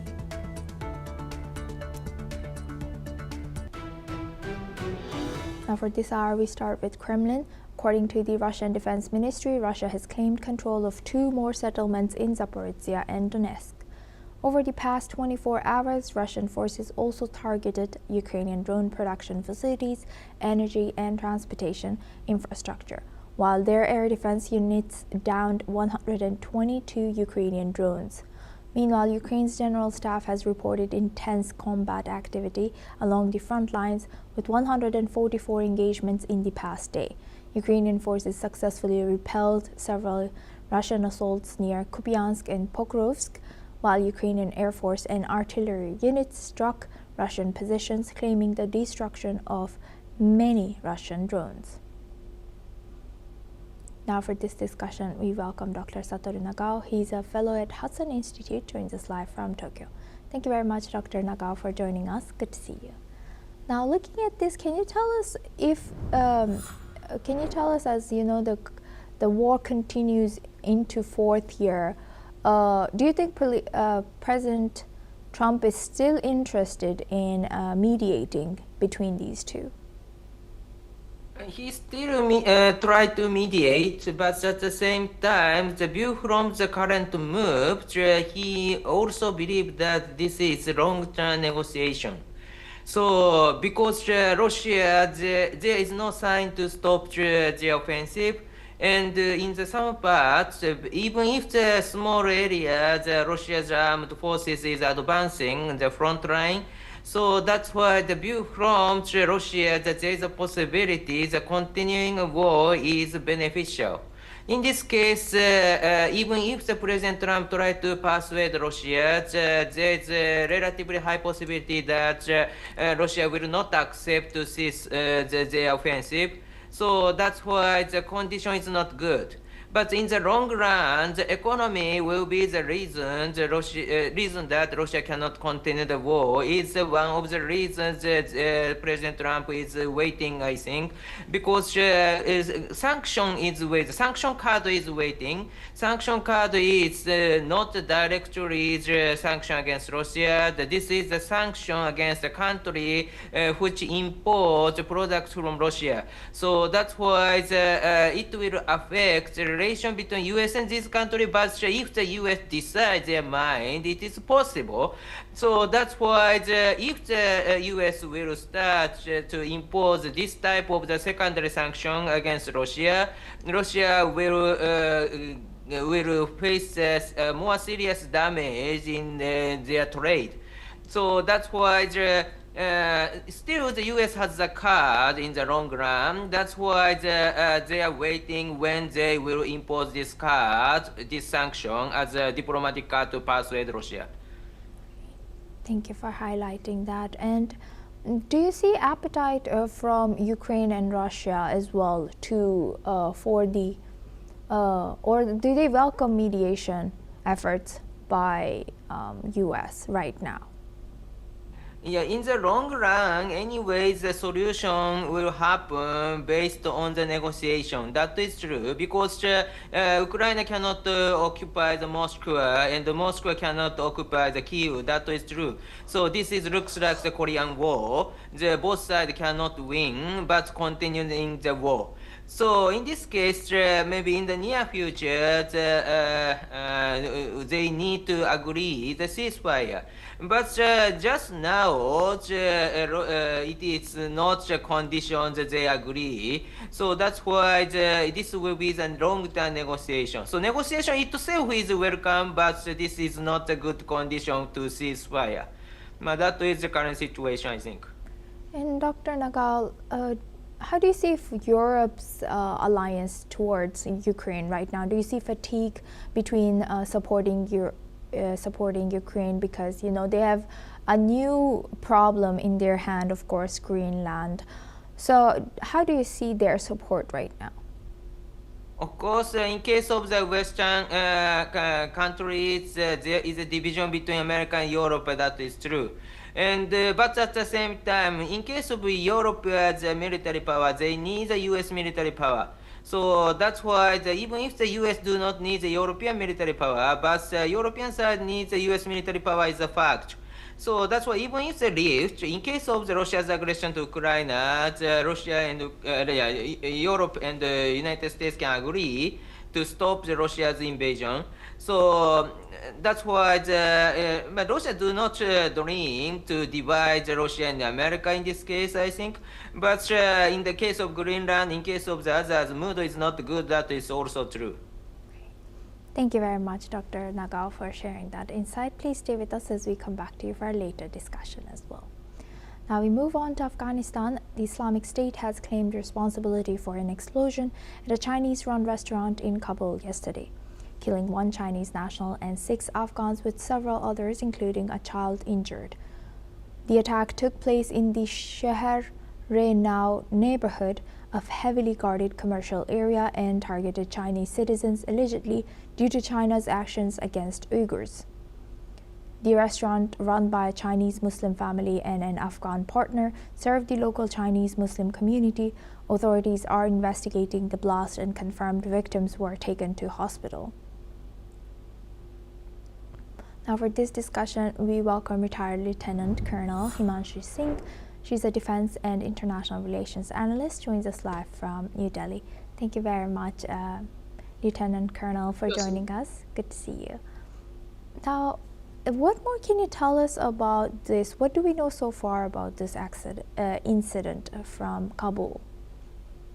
Asuma, this attack by ISIS-K is a strategic message because it's a suicide attack which happened near the kitchen of a Chinese noodle restaurant, which was co-owned by a Chinese Muslim and an Afghan partner. So there are 7 people killed, and the responsibility, as I said, has already been taken by ISK. So this attack actually, addressing the 3 targets. First is China's and the Taliban regime and the regional stability in the South and Central Asia. So from a geopolitical perspective, China represents an economic expansion, strategic depth, and influence through projects like the Belt and Road Initiative. So for ISSK, attacking Chinese interest serves 2 objectives. First, to project itself as the only uncompromising jihadi force in Afghanistan, and secondly, to disrupt China's growing footprints in the Afghanistan, which was vacated by US.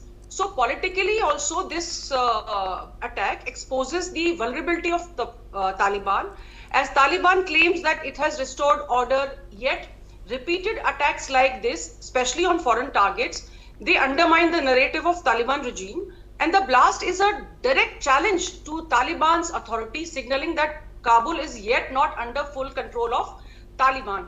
So this attack also shows that the module by which they are operating is low cost and soft targets. It's symbolic locations. And international stakeholders, when they are involved, then such a blast, they get international attention. So, it is basically internationalizing the Afghan security crisis again.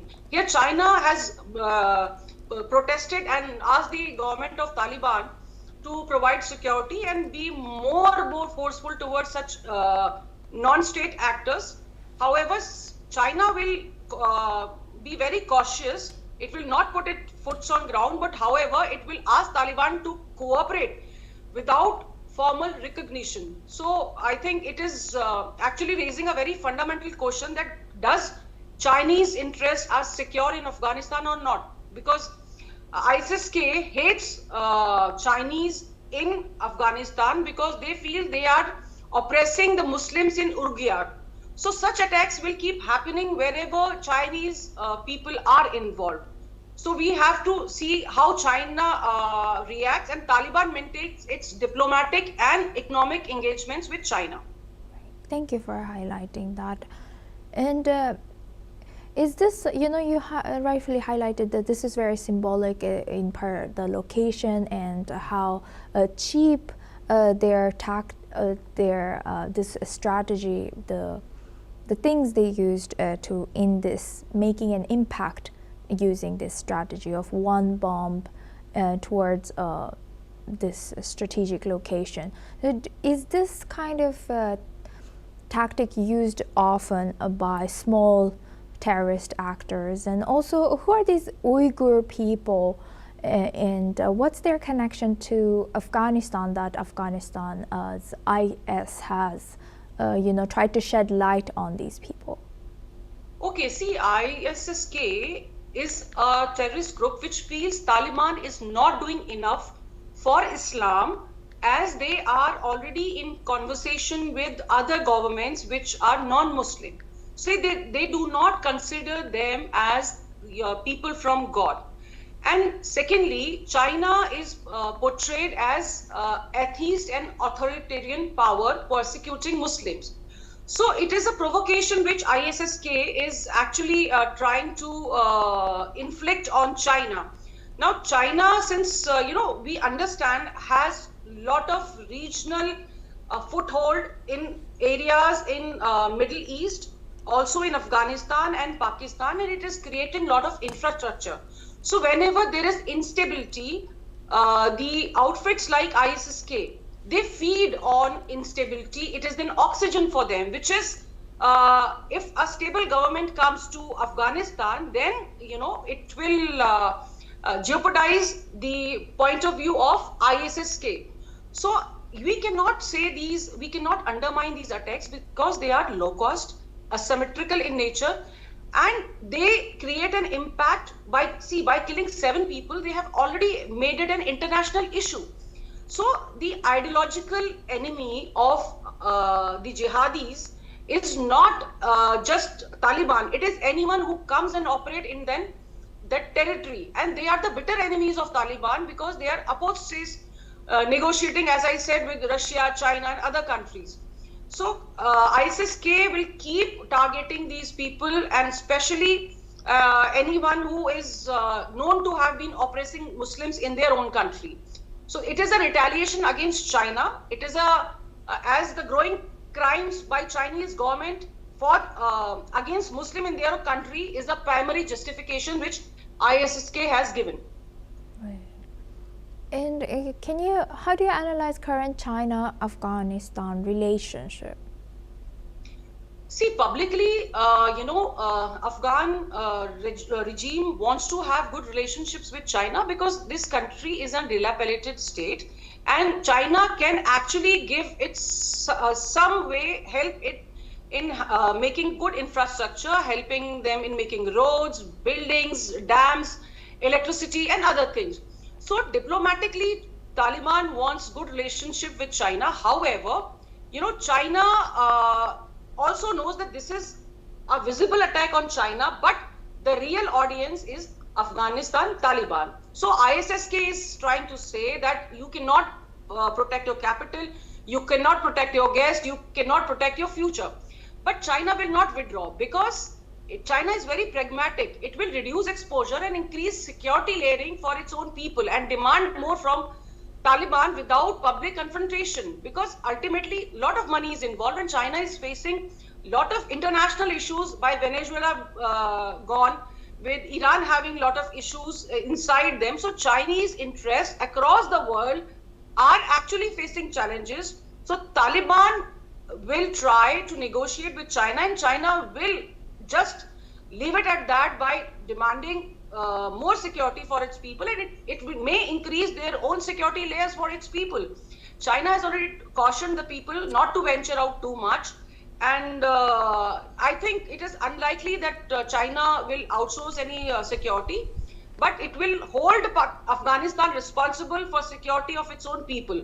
So let's see how things unfold, but as of now I see it as the relationship will remain cordial. However, China will keep putting pressure on Taliban to provide security by just condemning this attack. With that, I would like to thank Lieutenant Colonel Himanshi Singh for joining us today and sharing that insight throughout our news. Thank you very much. Now we move on to Taiwan. Taiwanese Vice Premier Chang Li-chun has said that Taiwan aims to become a close strategic artificial intelligence partner with the United States, and thanks to the deal to reduce tariffs and boost Taiwanese investment in the country. Let's listen into what Chang Li-chun has shared. 整体的谈判的结果是，我方取得2个最优惠待遇，对等关税15%不叠加，是美国逆差国中最低的税率。那另外，我们同时也针对美国未来若课征232半导体及衍生品关税时，美方承诺将给台湾最优惠待遇。我们取得2个最优惠待遇。 Meanwhile, U.S. President Donald Trump's administration has pushed Taiwan, on a major semiconductor producer, to invest more in the U.S., specifically in making the chips that are powering the trend towards AI. The trade deal has clinched to cut tariffs on many of the semiconductor powerhouses' exports and directs new investments in the U.S. technology industry. U.S. Commerce Secretary Howard Lutnick has said that Taiwanese companies will invest $250 billion to increase production of semiconductors, energy, and artificial intelligence in the U.S. That includes $100 billion already committed by chipmaker TSMC in 2025, with more to come. Now for this discussion, we welcome Dr. Satoru Nagao. He's a fellow at Hudson Institute, joins us live from Tokyo. Thank you very much, Dr. Nagao, for staying with us. Now, what more can you tell us about Taiwan eyeing more cooperation on AI and chips with U.S.? In this case, both the U.S. and Taiwan is preparing the Taiwan crisis. Because currently, not only the weapon but also the many industrial machines start rely on the AI. But it looks like AI is software, but indeed the reality is AI has the hardware part. So without advanced semiconductors, AI cannot work well. So that's why supply line of the advanced level AI is important. But in this case, 90% of the supply of this advanced level AI, advanced level semiconductor, came from Taiwan. So that's why the world rely on Taiwan. But if China starts to blockade or invade Taiwan, supply chain of this advanced level semiconductor will be affected. And simply said, the US cannot get this semiconductor to making the weapon or increasing the high level AI. Something like that, all of these are affected by this supply chain. So as an answer, Taiwan will relocate their factories from Taiwan to the United States, and it will maintain the supply chain for the U.S. military and the U.S. industry to protect Taiwan.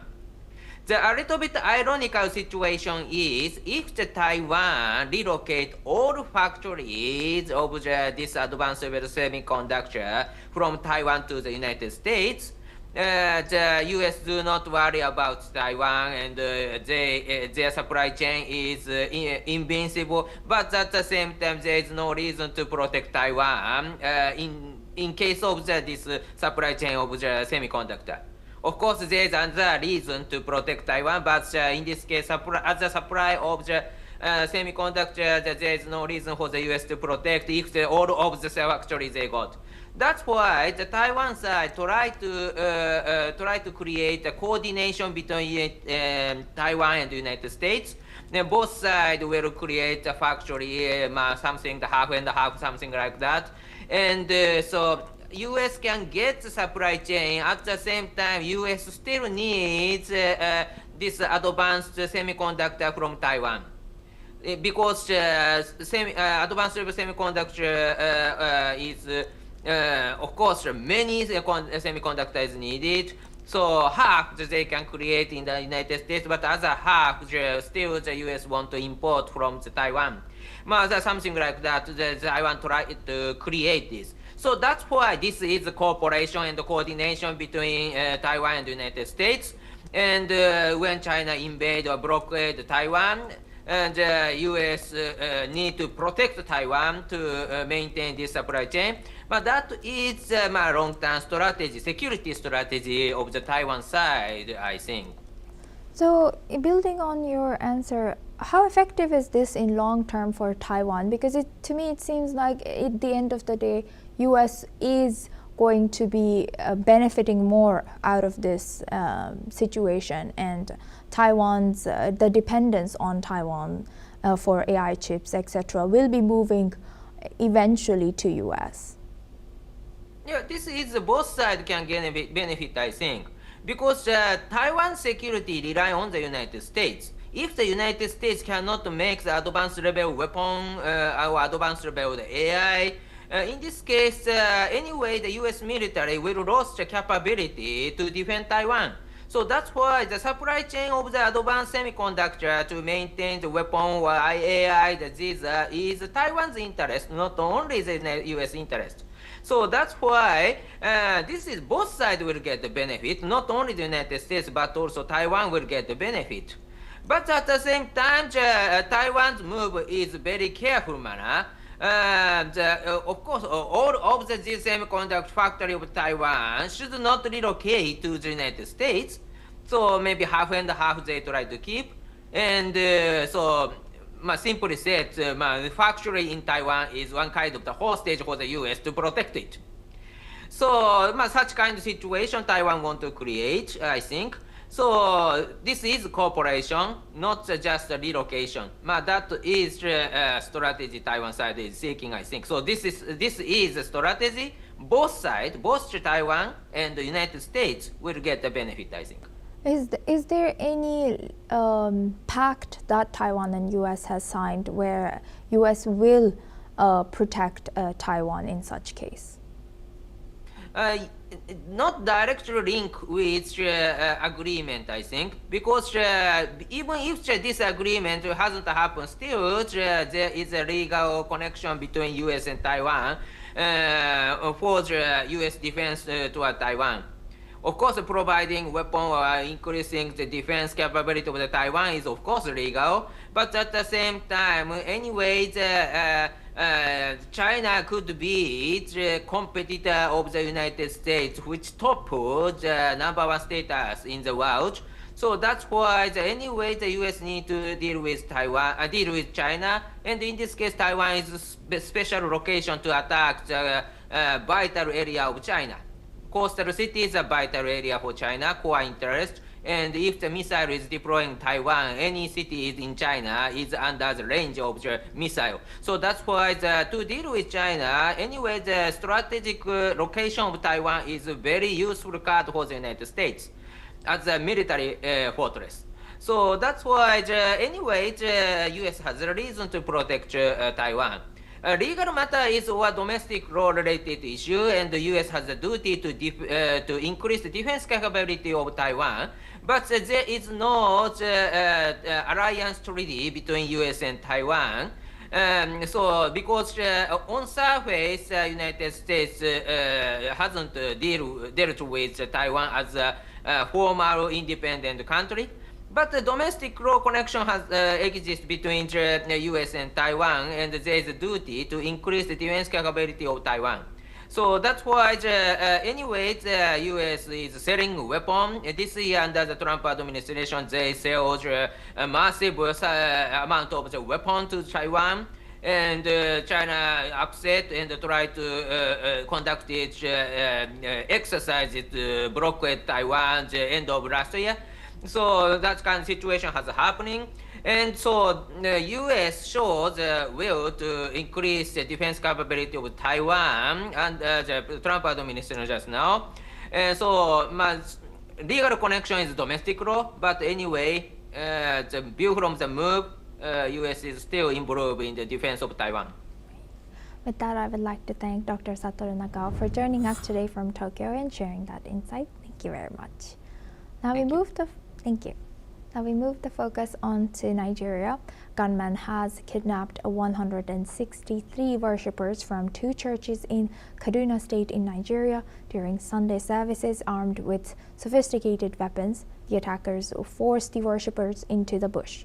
According to the Christian Association of Nigeria, so far 163 worshippers have been confirmed who were to be kidnapped in this incident.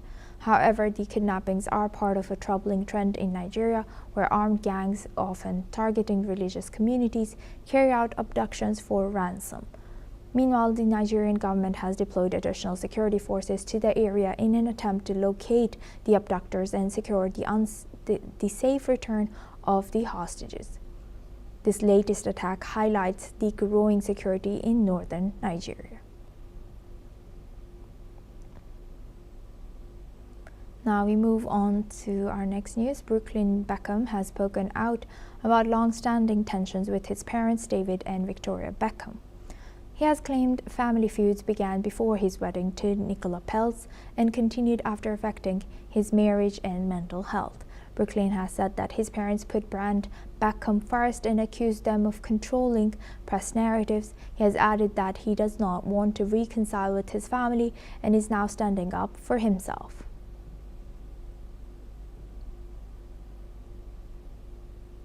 That's all we have time for. Keep watching News 6 World for more news updates from around the world.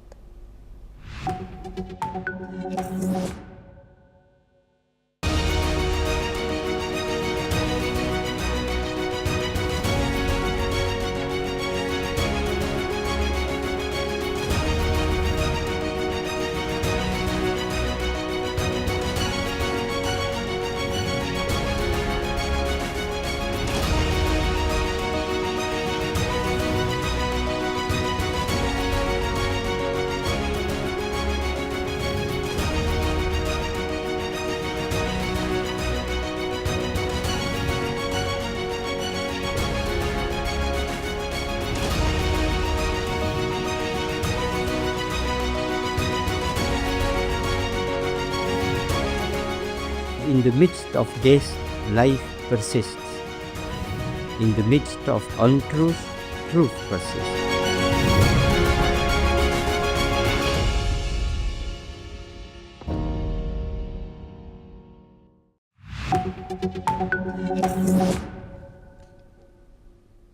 Hello and welcome. I'm Kriti Mehta. You're watching the World Report on News X World. Let's take a look at the top headlines this hour. Prime Minister Keir Starmer says imposing tariffs on allies is wrong after President Donald Trump threatens duties over Greenland. Trump plans 10% tariffs by February, rising to 25% by June. Germany says Europe is preparing united countermeasures against President Donald Trump's tariff threats over Greenland. Berlin vows not to be blackmailed as European Union partners coordinate a joint response.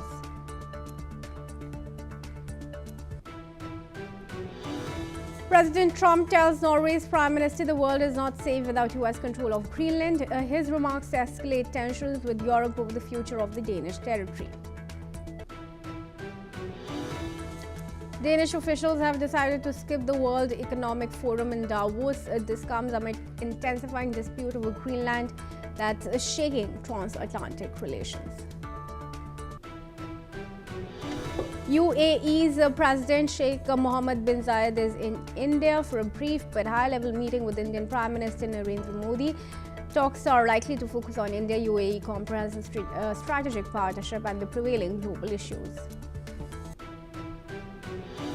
The U.S. Justice Department says it sees no basis for a criminal civil rights investigation into the ICE agent who fatally shot Rennie Nicole Good in Minneapolis. Deputy Attorney General Todd Blanche says standard internal reviews apply while the Department of Justice is instead investigating Minnesota officials for allegedly encouraging protests. At least 39 people are killed after two trains collide near Cordoba in southern Spain. Over 70 are hospitalized as authorities launch an investigation into the cause. Syria declares a nationwide ceasefire with Kurdish-led forces after nearly 2 weeks of fighting. The deal integrates into SDF into the state institutions and restores government control over key regions. Viewers, let's now start with the top focus. European leaders are strongly opposing US President Donald Trump's threat to impose tariffs on 8 European Union nations unless the US is allowed to buy Greenland. The tariffs set to rise from 10% to 25% in the coming months, target Denmark, Sweden, France, Germany, the Netherlands, Finland, Britain and Norway, which have sent military personnel to Greenland. German officials called the tariff threats unacceptable and vowed to implement countermeasures. The Greenlandic Prime Minister also rejected US pressure maintaining the region's sovereignty. The European Union is considering a €93 billion response package and activating the anti-coercion instrument.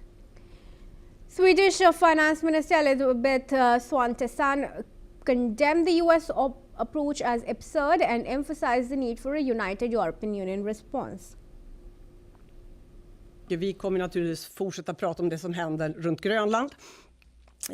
Det absurda i att en amerikansk president använder tullar som ett hot för att försöka köpa eller ta över Grönland. Det är absurt på nya nivåer så att säga.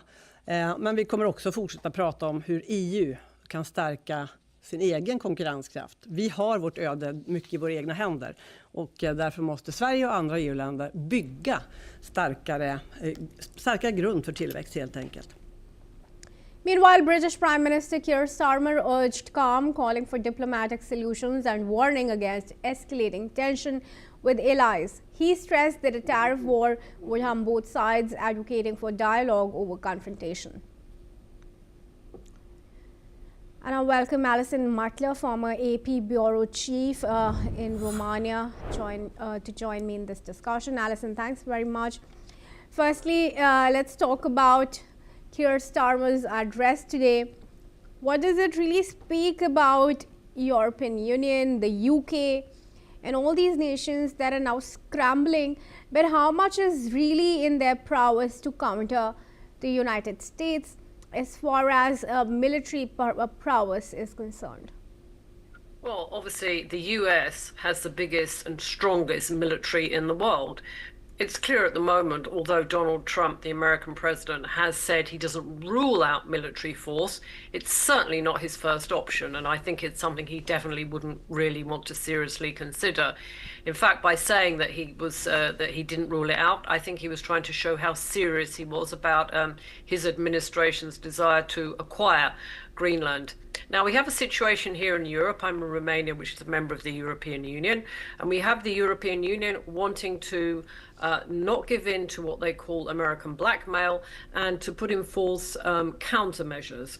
Then we have, as you mentioned, UK Prime Minister Keir Starmer having a more nuanced, if you like, more peaceful response to Donald Trump's threats of 10% tariffs, which would then increase to 25% if no solution is found by June in his favour. Now, this is because, number one, UK is not a member of the European Union anymore since Brexit, so it has a slightly different position. And the other thing is a special relationship between the United Kingdom and the United States, particularly with Donald Trump, who is an Anglophile, whose mother was born in Scotland. And Keir Starmer wants to keep that special relationship, partly because it exists and he thinks it benefits both sides, particularly Britain, which is a much smaller country, but also because the UK has been weakened by exiting the European Union. So he is paying a different card. He's saying that the tariffs are wrong and that's not the way you treat allies, but he's rolling back from having a hardball response to Donald Trump, and that's very deliberate because the UK wants to keep good relations and they have good military relations with the United States as well. Yeah. So what can the European Union do in combined efforts really to stop Trump? Because earlier as well, Macron has stated, talked about using the bazooka, the coercion mechanism, anti-coercion mechanism, but he had stopped then in the face of Trump's tariff threats. Well, it's very hard because if the EU does decide it's not going to lie down and take Donald Trump's tariffs or threats of tariffs seriously, and it will respond in equal measure, it will just basically harm both sides, and that means harms the economy of both sides and harm ordinary citizens from an economic point of view. We know how much it's important for the American citizens and also the European citizens to not feel any more pinching in their pockets, as we say. So even if both sides resort to tariffs, it looks to me like a lose-lose situation. So I don't know what can be resolved except through diplomacy, except by trying to understand exactly what Donald Trump wants. Does he want to declare Greenland the 51st state of the United States? As possible, but also behind the scenes conducting talks, not necessarily just with Trump, but with his inner circle, with his administration, because tariff wars, it just shows that these allies are there are cracks between them, there are divisions, but it doesn't really help either side, and the people that suffer are just the general public, the ordinary people. All right, sure, Alison. Well, thanks very much for your opinion. Moving ahead, viewers, let's cover some news from Iran, where Foreign Minister will not attend this year's Davos summit following a deadly crackdown on protesters in Iran. The World Economic Forum announced the decision, explaining that it would not be appropriate for the Iranian government to be represented at the event after the recent civilian losses. Meanwhile, Russian Special Envoy Kirill Dmitriev will be attending Davos and holding meetings with the US delegates, while Ukraine's top negotiator Rustem Umerov will continue discussions on resolving the nearly 4-year-long war with Russia. President Donald Trump will also be attending in person this year after addressing last year's event remotely. Trump's envoy Steve Witkoff, along with Jared Kushner, will travel to Moscow soon for peace talks with no set dates as of now. Trump has claimed that Ukraine, not Russia, is holding up a potential peace deal, contrasting the position of European leaders. All right, viewers, crucial news now coming in. As far as the World Economic Forum is concerned, we've also seen a variety of protests that were being staged in Davos against the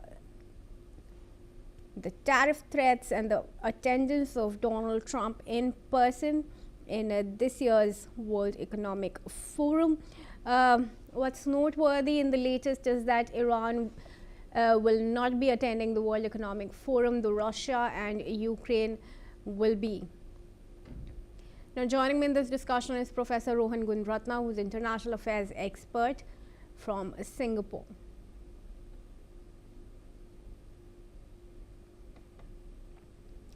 All right, Professor, thank you very much for joining me in this discussion. Firstly, let's talk about the opposition that's being raised against the World Economic Forum itself, with many saying that not much really comes out of it. It ends up becoming just a photo op for a variety of world leaders. It is a very significant forum. We cannot say that it is only a photo opportunity, but certainly it is not a decision-making body. It's more advocacy body than a decision-making body. But I personally believe that it is so important in this day and age for such platforms to play a role, because you need to shape and influence the strategic landscape and the thinking of the people. So it is both for what you call enhancing specialist understanding within governments and their partners, especially in the economic field, and also raising public understanding, public awareness. All right, sure. How do you see the fact that Donald Trump has now decided to join this year's forum in the face of his Board of Peace, where he's invited about 60 countries and expects them to pay $1 billion to stay for over 3 years? Trump is an unconventional leader. He's a businessman. So he would like very much for there to be a role that is not generally followed by leaders. So he has his own style of doing these things. So I think that it is so important for the leaders of today and the people to understand who Trump is. He's a triumphant leader, and he's a businessman primarily. He thinks of everything in terms of economics. So I think that there should be some understanding between Trump and those who deal with him, especially if they want to deal with him successfully. Otherwise, there'll be challenges and issues. All right, Professor, do stay on with me as we proceed. Viewers, Syria's army has said that 3 soldiers were killed in fresh attacks today by Kurdish fighters. Meanwhile, the Kurdish-led Syrian Democratic Forces accused the government of launching attacks despite a ceasefire announced a day earlier. In a statement to the state media, the army said 3 soldiers were killed and others wounded in 2 attacks without saying where the attacks had occurred. The SDF, in a statement, accused government forces of attacks on its fighters in several locations and in north and northeast Syria, adding that violent clashes were taking place in the vicinity of prison in Raqqa that holds detainees from the Islamic State group. Professor, how do you see violence now spreading to northeast Syria, especially after there were yesterday a ceasefire was arrived upon? The Kurdish region of Syria is a very rich region. Oil, gas, water dams. So certainly the Kurds have dominated that region for 10 years. And the Kurds also have a very capable military force that the Americans backed when they defeated ISIS, one of the deadliest terrorist groups in the world. So Kurds do not want to let go of that region. Of course, Ahmad al-Shara knows that for him to develop Syria, he needs access to those oil fields. And that is why he has used significant military capabilities and intervened in that region. So although there is an agreement, a 21-point plan that Ahmad al-Shara presented late last week, there is still no agreement from the heart on the part of the Kurdish leadership. So this region will remain an unstable region in the foreseeable future.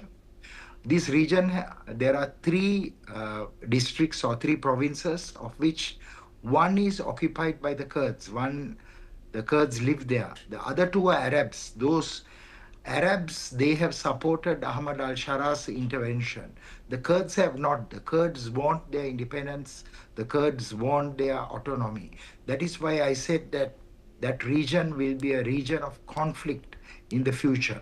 But there is a very important message for Ahmad al-Shara. That is, if he wants unity and stability of Turkey, he needs to have a better relationship with the minorities, whether they are the Kurds, the Druze, the Alawites, and the Christians. All these communities have suffered very significantly since Ahmad al-Shara came to power. So he needs to ensure that there's a presidential council of minority rights where those rights of the Christians, the Druze, the Alawites or the Shiites, and the Kurds are protected. Only then there will be stability and security of Syria in the long term. Professor, what do you make of the deal that has been signed by the Syrian president and the Kurdish groups? It is a very robust agreement. I reviewed it myself, but I want to say that it is not the letter of the agreement that counts. It is the spirit of the agreement. So in order for there to be stability and security, there must be friendship between Ahmad al-Shara and the Kurdish leaders. But if there are constant incursions and if there's fighting, if there are attacks of Kurds, the same way 2,500 Shias were killed, a number of Druze were killed, a number of Christians were killed, then there will be no stability. So that agreement is important. On paper, it looks very good, but in spirit, the Kurds Kurds and Ahmad al-Shara must develop a genuine friendship. A country like Syria should be able to give more to the minorities so that the minorities will feel comfortable and will have a lasting, enduring relationship with the central government. Do you think the fact that the Kurds have been asked to hand over the oil fields to the Syrian army and the forces, SDF, that's going to, make them happy or appease them? Because what does that really leave them with as far as resources are concerned? Kurds are very unhappy about it because now the resources, the revenue from the oil fields will go to all communities in Syria. Previously, the Kurds benefited largely from it. And there's another aspect that we haven't discussed, and that is there are about 30 to 40,000 ISIS members who are detained by the Kurds. So I only hope that these ISIS members will be rehabilitated and they'll be reintegrated peacefully, and they will not become a future security threat to the stability of either the Kurdish region or the rest of Syria or the world. So I think the Ahmad al-Shara taking over the Kurdish regions, he has to do it in a very systematic and a very careful and in a far-reaching way, because it's true that he has got the oil fields, but he's also inheriting 30 to 40,000 ISIS prisoners whom the central government will have to manage from this point onwards. All right, then, Professor, thank you very much for joining me in this discussion at News of the World. Moving ahead, viewers, we have some news now coming in from Nepal, where Kathmandu Metropolitan City Mayor Balendra Shah Balen has resigned from his post to contest Nepal's March 5 parliamentary election. After formally resigning from the post, Balen joined the Rashtriya Swatantra Party led by Ravi Lamichhane, which has declared him as its prime ministerial candidate. According to reports, he is contesting the general election from the Jhapa 5 constituency in eastern Nepal's Koshi province, where he will challenge Communist Party of Nepal chairman and recently deposed Prime Minister KP Sharma Oli. Oli resigned on September 9 following violent protests by the youth-led Gen Z group against his government over corruption and a ban on social media. After Oli's resignation, the Gen Z youths had asked Balen to take charge of the caretaker government. 35-year-old rapper turned politician had declined to lead the interim government, saying he would rather head the government by contesting the parliamentary election for a full term.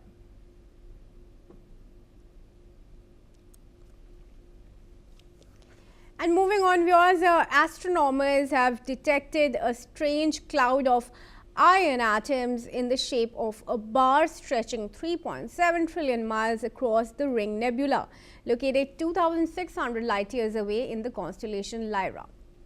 The discovery was made using the VIEV instrument on the William Herschel telescope in the Canary Islands. The iron bar, comparable in mass to Earth's molten iron core, could be the remains of a vaporized rocky planet expelled when the nebula's star shed its outer layers. However, this hypothesis remains speculative. The Ring Nebula, formed about 4,000 years ago, continues to intrigue astronomers. It's primarily composed of hydrogen and helium, with trace amounts of heavier elements. As researchers gather more data, they aim to unravel the origin of this mysterious feature.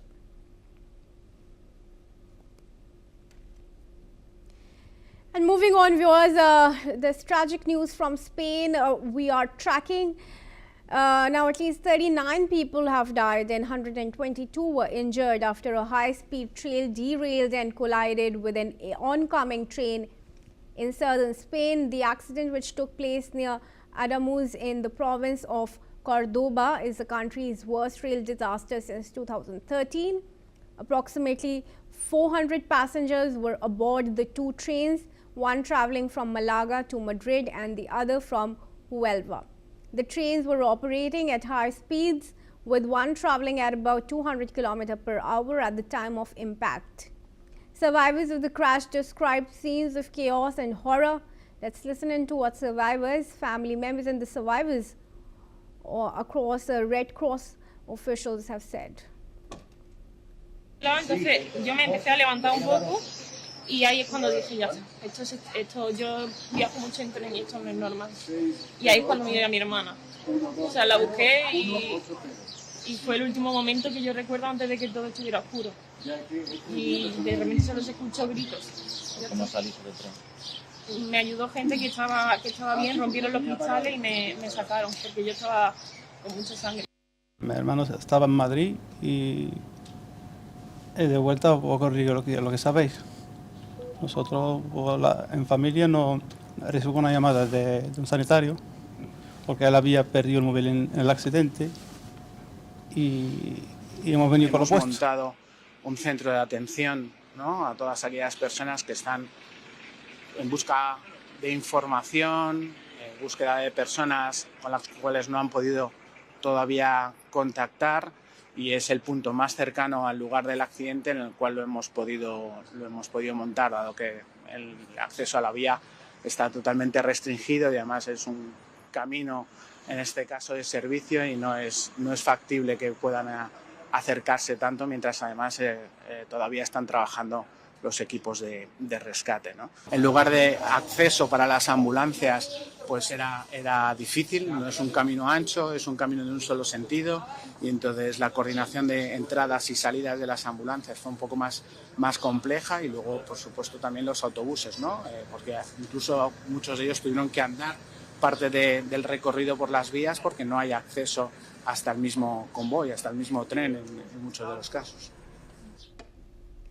With that, viewers, it's a wrap on this edition of the World Report on NewsX World. Stay tuned for all international news and updates right here.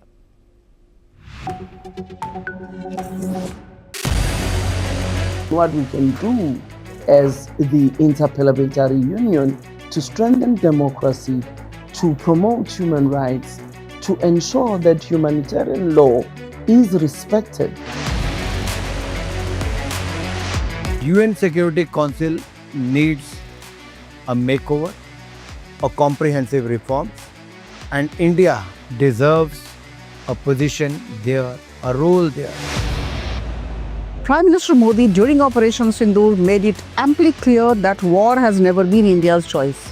We are with the side of peace. We are neither neutral nor indifferent. We are with peace.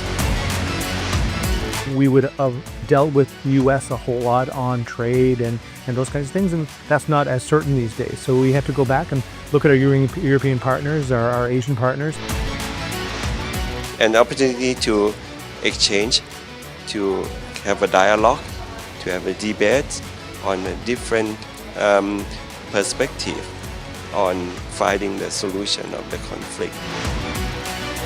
First thing that is important to have a common ground, and that we do have with humanitarian laws and human rights, but also to say, okay, what does it mean for us as a country to act on these laws, and how can we work together? When we realize that there's something wrong with democracy, the institutions and policies, values come together and we take stock, and it's possible then to improve and chart a new course for democracy. It's the people's right to self-determination, and if they want to be independent, they should be independent. We will not start a war against Greenland.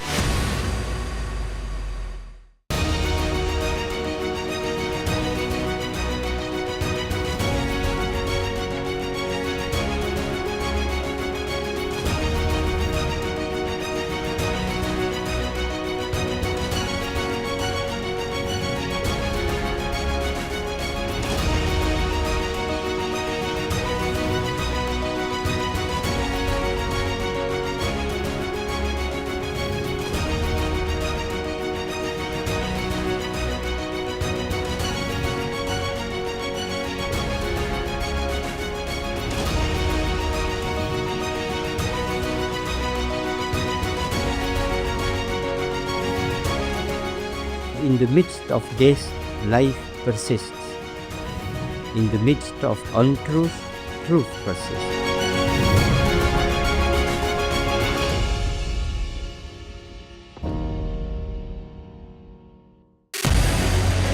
What we can do as the Interparliamentary Union to strengthen democracy, to promote human rights, to ensure that humanitarian law is respected. UN Security Council needs a makeover, a comprehensive reform, and India deserves a position there, a role there. Prime Minister Modi during Operation Sindoor made it amply clear that war has never been India's choice. We are with the side of peace. We are neither neutral nor indifferent. We are with peace. We would have dealt with US a whole lot on trade and those kinds of things, and that's not as certain these days. So we have to go back and look at our European partners, our Asian partners. An opportunity to exchange, to have a dialogue, to have a debate on a different perspective on finding the solution of the conflict. First thing that is important to have a common ground, and that we do have with humanitarian laws and human rights, but also to say, okay, what does it mean for us as a country to act on these laws, and how can we work together? When we realize that there's something wrong with democracy, the institutions and policies, values come together and we take stock, and it's possible then to improve and chart a new course for democracy. It's the people's right to self-determination, and if they want to be independent, they should be independent. We will not start a war against Greenland.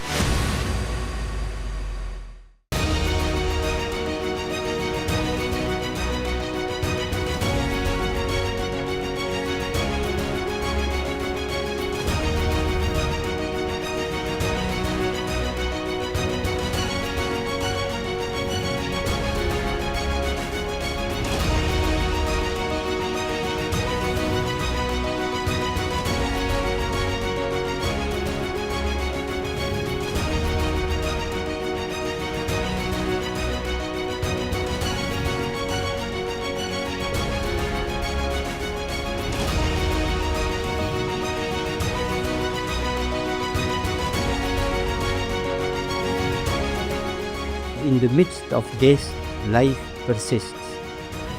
In the midst of untruth, truth persists.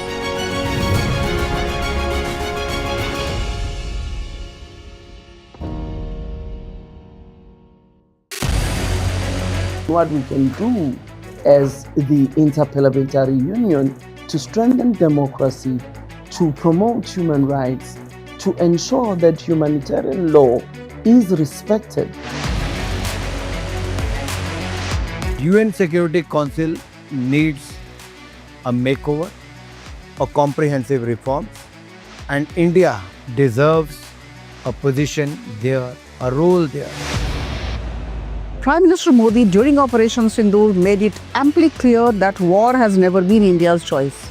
We are with the side of peace. We are neither neutral nor indifferent. We are with peace. We would have dealt with US a whole lot on trade and those kinds of things, and that's not as certain these days. So we have to go back and look at our European partners, our Asian partners. An opportunity to exchange, to have a dialogue, to have a debate on a different perspective on finding the solution of the conflict. First thing that is important to have a common ground, and that we do have with humanitarian laws and human rights, but also to say, okay, what does it mean for us as a country to act on these laws, and how can we work together? When we realize that there's something wrong with democracy, the institutions and policies, values come together and we take stock, and it's possible then to improve and chart a new course for democracy. It's the people's right to self-determination, and if they want to be independent, they should be independent. We will not start a war against Greenland.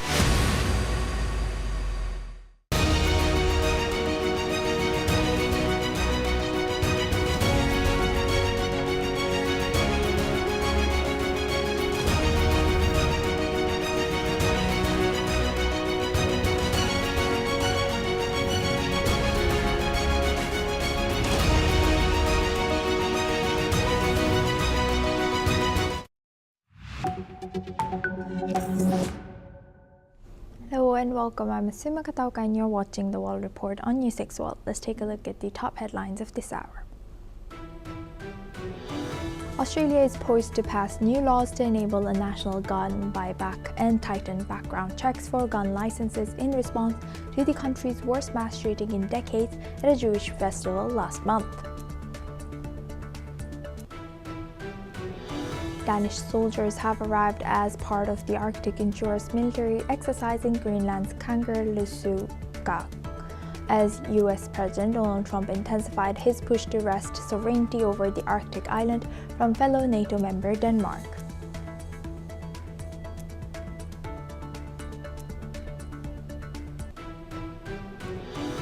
Hundreds of protesters take to the streets in Atlanta to mark Dr. Martin Luther King Day to call attention to what they see as ongoing social injustices and Trump's anti-immigrant crackdown.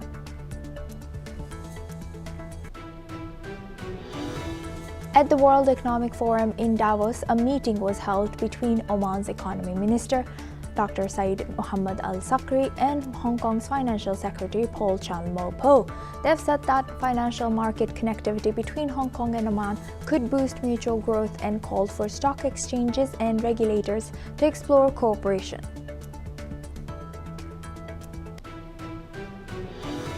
US President Donald Trump and Syrian President Ahmad al-Shara held a phone call where US has shown support to Syria's territorial unity, protect Kurdish rights within the Syrian state, while both have expressed a shared vision for Syria, while the Gulf Cooperation and Council and Turkish President Recep Tayyip Erdogan has called the move essential.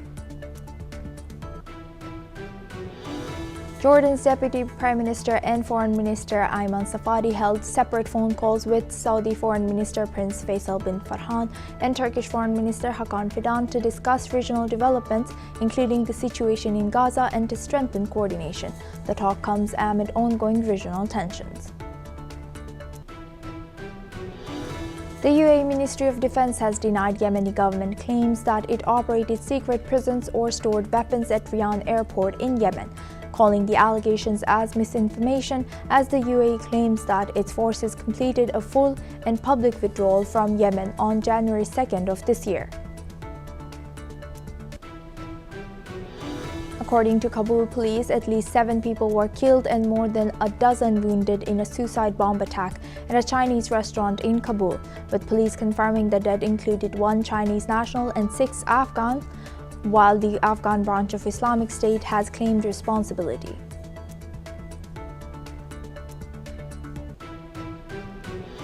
Now for this hour, we start with US and EU. US President Donald Trump has stated that he believes European leaders will not strongly oppose his efforts to buy Greenland. Speaking to reporters in Florida, Trump has emphasized the strategic importance of acquiring the territory, arguing that Denmark is unable to adequately protect it. He has added that the issue would be discussed at this week's World Economic Forum in Davos. Trump has praised Denmark and its leaders, but noted that they do not have a strong presence in Greenland. Let's in fact listen into what he has shared. I don't think they're going to push back too much. Look, we have to have it. They have to have this done. They can protect it. Denmark, they're wonderful people. And I know the leaders, they're very good people, but they don't even go there. And, you know, because the boat went there 500 years ago and then left, that doesn't give you title to property. So we'll be talking about it with the various people. We've had tremendous success, and I've done more for NATO than anybody else. Now for this discussion, we welcome Mr. Peter Baum. He's the editor at Weekly Blitz, joins us live from London. Thank you very much, Mr. Baum, for joining us. Good to see you. Pleasure. Thank you.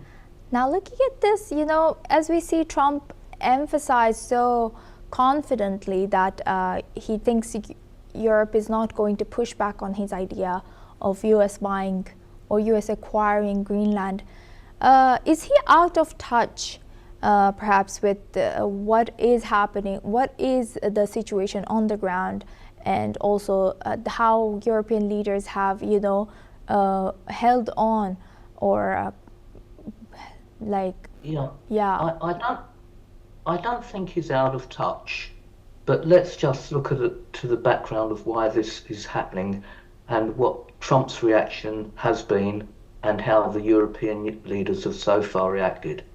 It's clear that in the last couple of years, both Russia and China have been very aggressive in their spying and reconnaissance missions in that part of the world, to the extent that underseas cables have been damaged, and countries like Finland, who have suffered such, can't be protected or have not been protected so far by the NATO countries in that region. Similarly, there's been a lot of Russian drone activity in the area, and again, other than send up a couple of fighter jets to monitor the drone activity, the European NATO nations and the Scandinavian nations can do very little to protect themselves about this. Trump recognised that completely, and with the knowledge that the NATO countries were nowhere near financially supporting NATO as the US have done, he saw an opportunity, quite rightly, to politically admonish them. Now, as far as Greenland's concerned, this is typical of Trump's diplomacy. He gets a grenade, tosses it into the area and sees where it lands. And if nothing else, it has activated the European countries to do something about it. For the first time, we've actually seen an enhancement of troops from Denmark into Greenland, and also the UK for the first time has sent troops into the area. Now, why? A show of political commitment that Greenland is not for sale or will not easily be acquired by the US, a sign that the European nations are together on this, and a kind of political opposition to what Donald Trump really wants. I think there will be a solution to this politically. There's no way that Trump is going to invade Greenland and take it over, or that's the assumption of the analysts about this. But there is now a realization that the European countries have got to get their act together in support of those countries that have been impacted by Russia and China's involvement in that region. To date, they have not been. So, if nothing else, it should strengthen NATO and not weaken it, as the European nations are forced to do something about Russian and Chinese activity in the area. And how do you analyze their capability as of now? As of now, very poor. As of now, to be quite frank with you, Yes. and the US have recognised this. And frankly, why the US are doing this is because they want to dilute the influence of both Russia and China in that part of the world, which is rich in natural resources, and which the NATO countries should have full control. This is why Trump has acted in the political haste, let's say, and not very diplomatic, in, as I've said before, using the analogy of tossing a grenade into the area, see where it lands and see how the European nations behave. And to be fair to him, they have acted very swiftly. They seem to be united in their opposition to the US having any kind of territorial control over the area. Yes. But I'm not sure this will come out to play in the way they want it. I think there will be some kind of political compromise which will give the Trump administration some kind of political dominance in the area. Whether it comes to total ownership or what Trump is talking about, I'm not sure. But diplomatically, it can be resolved, it will be resolved, and it's just a wake-up call for the European nations who to date have failed their European allies in the area against Russian and Chinese attacks, albeit, as I say, underseas cables, for example, and the drones that have been strafing Poland, Norway, Sweden, Denmark, etc. Thank you very much, Mr. Baum, for sharing that insight. Please stay with us as we come back to you for our next discussion as well. Now, moving on to France, France has rejected U.S. President Donald Trump's offer to join his proposed Board of Peace for Gaza, citing serious concerns over its powers and impact on the United Nations framework. President Emmanuel Macron's office has said that the board charter goes beyond Gaza and could undermine UN principles. French Foreign Minister Jean-Noël Barrot has warned the chairman would hold a sweeping authority, including veto powers and control over membership. Responding, Trump has threatened a 200% tariff on French wines and champagnes, claiming it would force France to join. Trump has also confirmed Russian President Vladimir Putin has been invited, with the Kremlin saying it is reviewing the proposal. Let's listen into what Trump has shared. Response to President Macron saying he will not join the Board of Peace? Oh, did he say that? Well, nobody wants him because he's going to be out of office very soon. So, that's all right. What I'll do is, if they feel like Costo, I'll put a 200% tariff on his wines and champagnes, and he'll join. But he doesn't have to join. If he said that, you're probably giving it to me a little bit differently. But if he actually did say that, but as you know, he's going to be out of office in a few. Now for this discussion, we welcome back Mr. Baum. He joins us live from London. Thank you very much, Mr. Baum, for joining us and staying with us.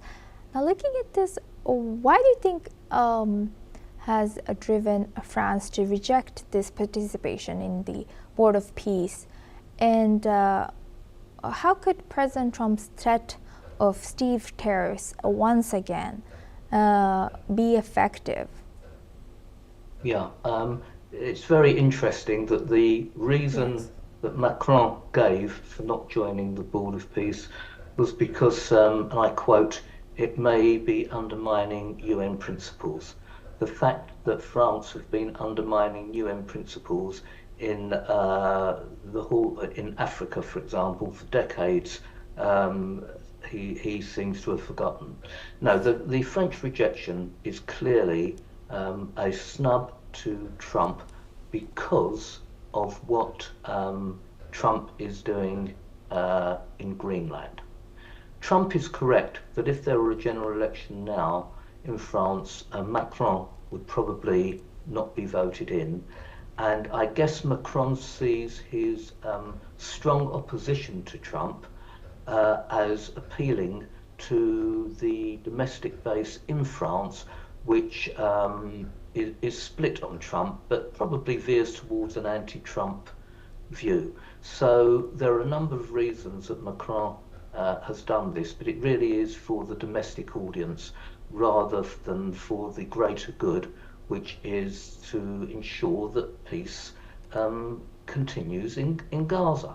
Now, Trump is right that he could impose huge tariffs on French exports, mainly their wines and champagne, and that would be very damaging to the French economy. So again, I think in the heat of the moment, things are said. I don't think Macron is being politically astute in this, and I'm sure at some stage, with or without France, there will be sufficient support for the Gaza peace plan from other nations that will not need any French troops there, nor it matters not whether France supports the initiative or doesn't support the initiative. It will continue to proceed, maybe with not as much support as Trump would have liked, but nevertheless it will continue to proceed. I gather some other nations, such as Pakistan, may even be involved in putting troops into the area, which would be very interesting given Pakistan's anti-Israeli politics over the last 3 decades, and being a Muslim nation too. But nevertheless, the French rejection clearly is a snub to Trump because of what he's doing in Greenland. And Mr. Baum, what about Russia? If Russia does join, how do you think that would look like? Yeah, this is very interesting because what Trump would like more than anything is to stop the Russian-Ukrainian conflict.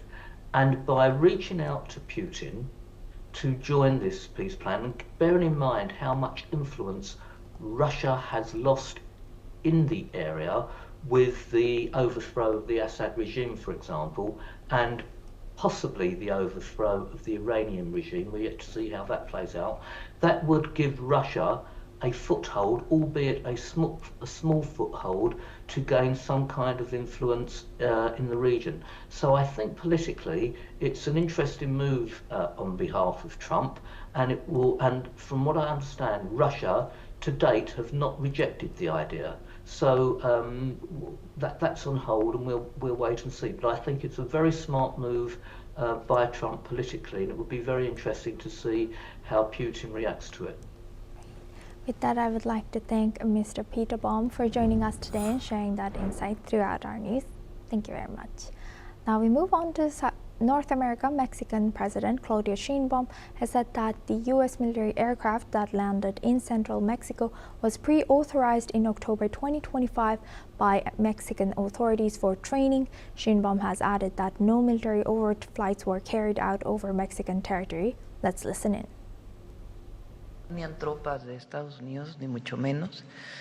Es una autorización que se dio desde octubre del año pasado y tenía que ver con un asunto de capacitación. Entonces, ya han entrado en otras ocasiones.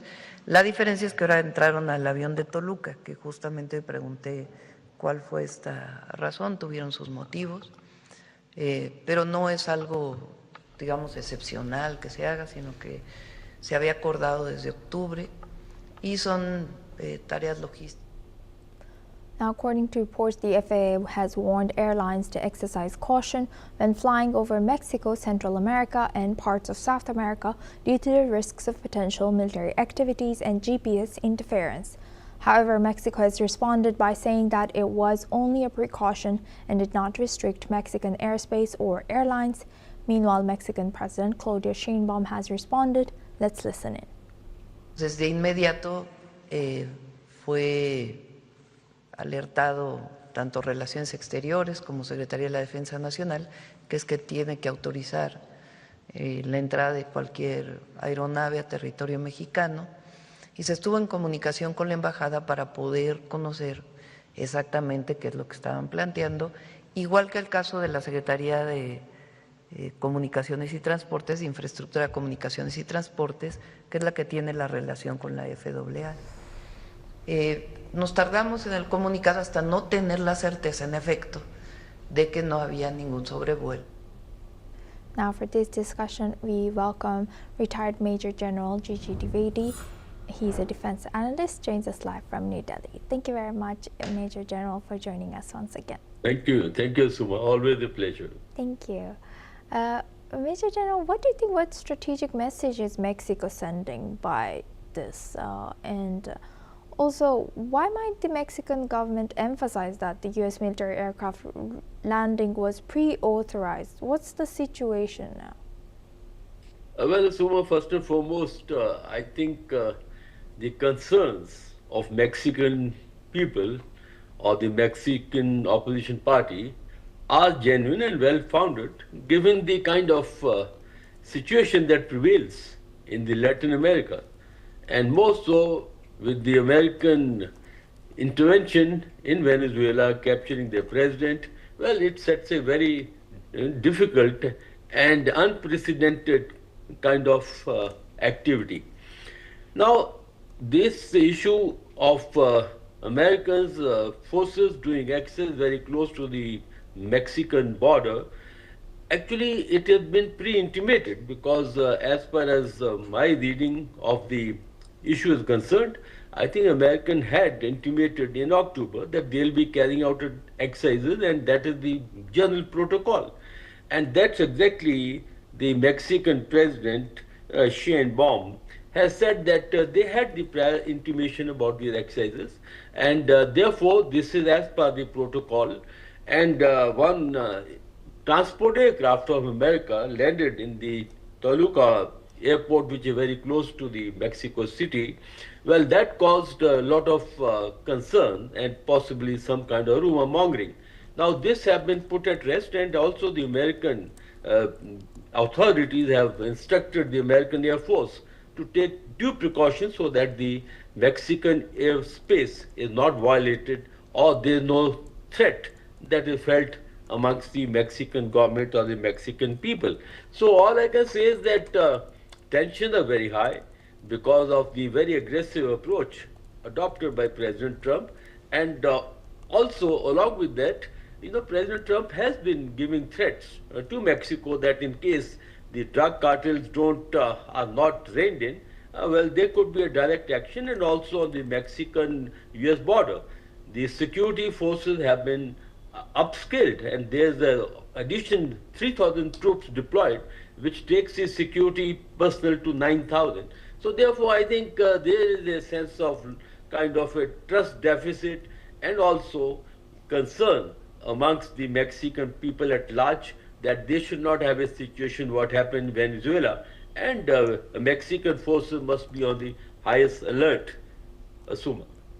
So do you think that Mexico is letting them use their airspace freely right now? Because we saw that Mexico has said that U.S. military aircraft was pre-authorized, but it seems like the other aircrafts using FAA are said to be cautious instead of giving them exactly when and where these aircrafts would be passing. Absolutely, because violation of airspace is direct impingement of the nation's sovereignty, and secondly, because the Venezuelan operation was an aerial operation, so therefore I think the trust deficit in fact gets further heightened. But the point is, when the nations do exercises, they always inform the other side, and also in this case, as the exercises are being conducted very close to the Mexican borders, so therefore it's quite in order that in case their pre-intimation is there to use the Mexican facilities for logistics, well, that is part of the normal protocol, and that's exactly, I think, what has happened, because that's what the president of Mexico had said, that there was a pre-intimation and also there was a pre-agreement on this issue.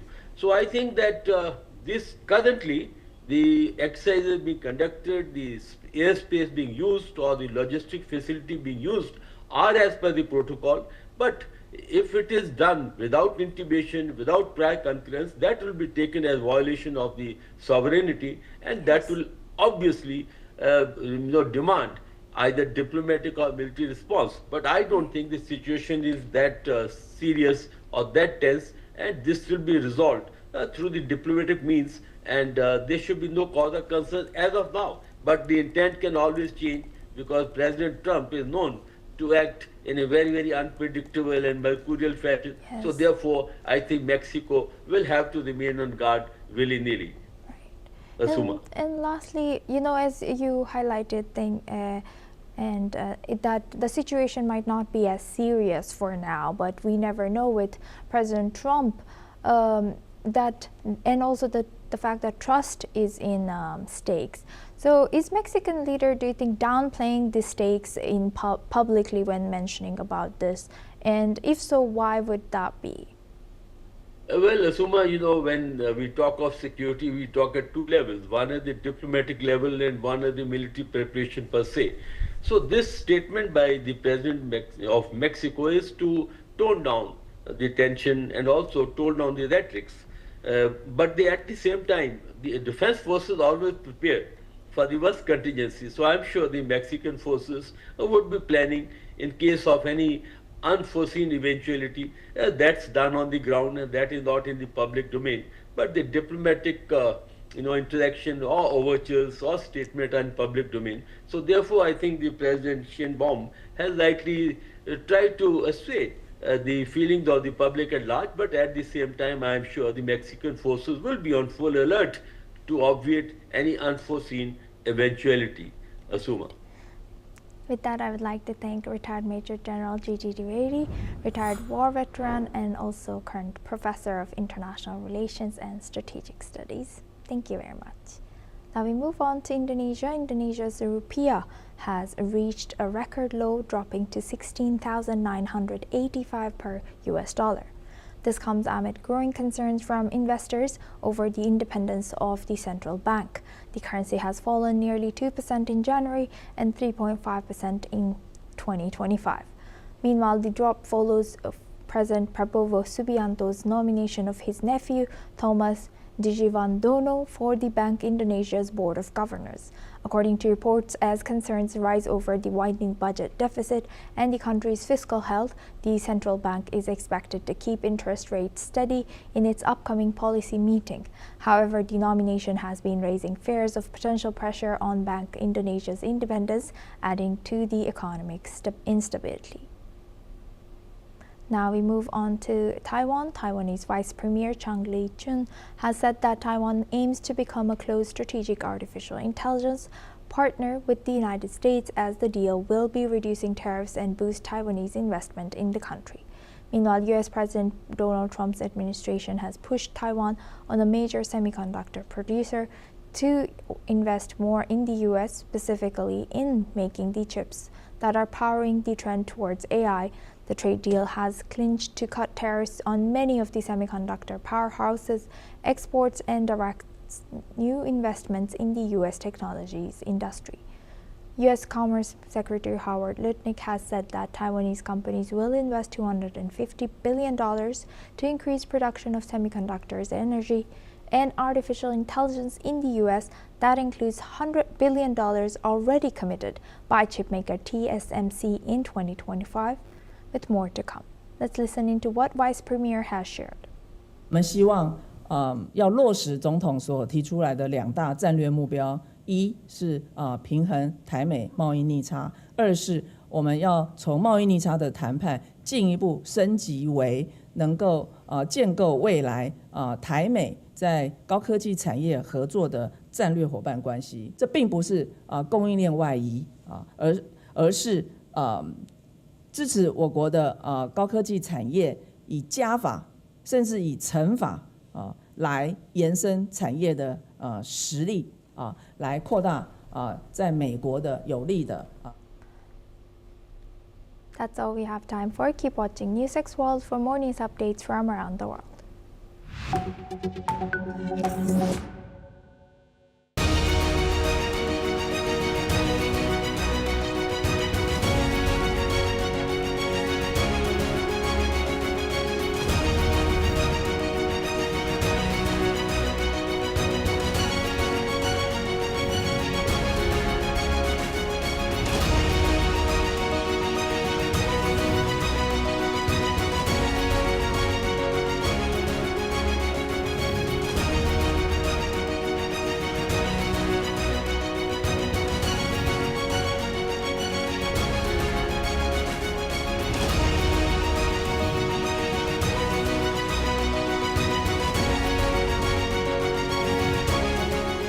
In the midst of this, life persists. In the midst of untruth, truth persists.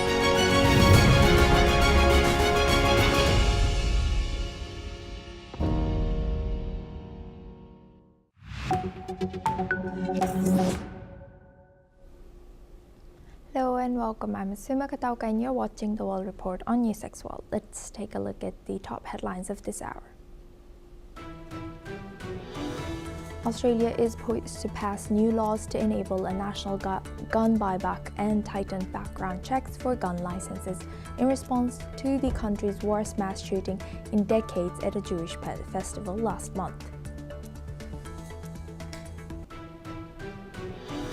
Danish soldiers arrived as part of the Arctic Endurance military exercise in Greenland's Kangerlussuaq as U.S. President Donald Trump intensified his push to wrest sovereignty over the Arctic island from fellow NATO member Denmark.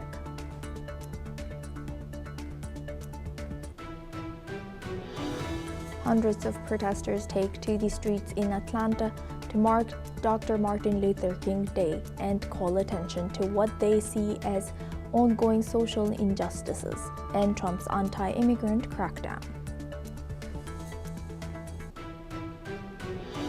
US President Donald Trump and Syrian President Ahmad al-Sharaa held a phone call where US has shown support to Syria's territorial unity, protect Kurdish rights within the Syrian state, while both expressed a shared vision for Syria. Meanwhile, the Gulf Cooperation Council and Turkish President Recep Tayyip Erdogan called the move essential.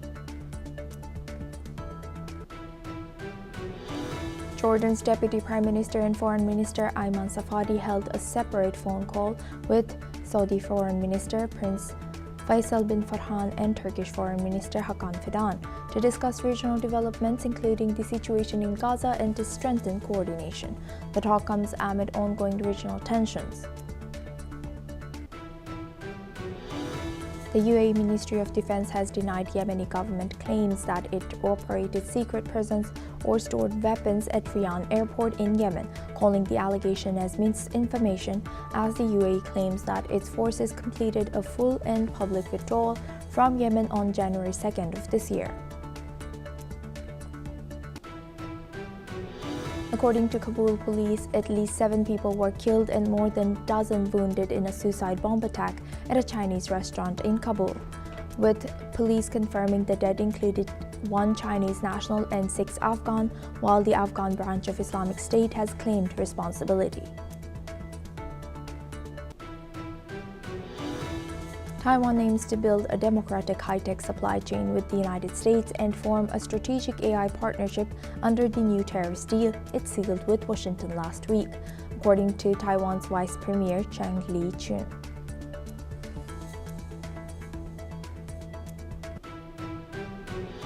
Now we start with Greenland. The future of Greenland is becoming a contentious issue, with Hungary opposing EU's involvement.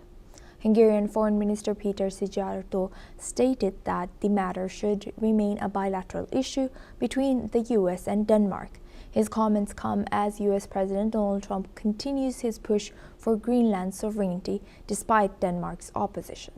Danish Foreign Minister Lars Løkke Rasmussen has emphasized the need for private discussions, urging that the public escalation be halted. Let's listen into what he has shared. Vi mener ret meget opbakning for alle vores allierede. Og der er det jo rigtig, rigtig vigtigt, at alle os, der tror på international retsorden, får sagt fra. Altså for at vise Trump, at den her vej kan du ikke komme længere nedad. Altså glem det. Altså vi lever i 2026, man kan handle mellem mennesker, men man kan ikke handle med mennesker. Og den regel står, så glem den vej. Fordi der er ikke russiske og kinesiske statsskibe all over the place. Og Danmark har sammen med Grønland holdt kinesiske investeringer ude. Fordi det handler jo om at få sendt det signal til den amerikanske præsident. Den her linje kan du ikke komme til at krydse. Now, Trump's demand for Greenland follows his disappointment over not winning the Nobel Peace Prize. Linking the issue to his broader political frustrations, his actions have raised concerns about a potential trade war with Europe as the dispute risks further straining of NATO. Already under pressure from the ongoing war in Ukraine and disagreements over defense spending, the EU may soon consider countermeasures, while Denmark insists that international law should guide the resolution of this dispute. Now for this discussion, we welcome Mr. Matthew Vadum. He's a journalist, joins us live from Washington, D.C. Thank you very much, Mr. Vadum, for joining us again. Good to see you. Good to see you. Thank you. Now looking at this, what is the latest in Greenland and US and EU role? Well, the latest is that the European Union countries continue to push back against Donald Trump's statement that he plans to levy tariffs on 8 countries that he associates with opposing his effort to take over for the U.S. to take over Greenland. That he wants to impose tariffs on them on February the 1st, and then the tariffs would go up a few months later. The foreign minister of Hungary said that sidestepped the crisis and said that Hungary doesn't consider this to be a real European Union issue, and that it's a bilateral dispute between Denmark and the United States. So they want to stay out of it, perhaps because President Trump is very friendly with Hungary's leader, Viktor Orban. That would be my guess as to why Hungary doesn't want to get involved. Or maybe they just don't think it's a good idea for them to get involved. I can't tell you what they're thinking. I'm just suggesting a possible motive. Right. Thank you for sharing that. And what do you think? What could be President Trump's motive? As there's could be so many, but can you highlight a few of them about Greenland? Well, President Trump thinks that the United States needs Greenland for national security purposes, and I think that's a pretty good argument that it does, but that it does need Greenland for national security reasons. But the fact remains that the United States and Denmark already have a treaty in which Denmark is technically the sovereign; it's their territory, but the United States already agrees to defend it. So the United States can add the U.S. military there. They already exist in at least one base already, but the U.S. can add more troops to Greenland when it feels like it. But the U.S. wants more control, and presumably the idea is to pressure the Danes into letting the United States have greater control over Greenland, perhaps so that the American companies can go in and extract valuable minerals like rare earths that are expected to be present in Greenland. So that's those are the foreign policy and like U.S. National security justifications. A theory I've heard recently is that and I think it's not a bad theory, is that President Trump fancies himself as a master deal maker. This is the author of the best-selling book, The Art of the Deal, and he wants to be responsible for the biggest land deal in American history, bigger than Alaska and bigger than the Louisiana Purchase, involving more square miles. So, he's a real estate developer. So that actually makes, I don't think there's any evidence to substantiate the theory, but I think it's a pretty good one. He wants to be regarded in history as America's greatest deal maker, America's greatest real estate developer. It could be as simple as that. Yeah. Thank you for highlighting that, Mr. Vadim. Please stay with us as we come back to you for our next discussion as well.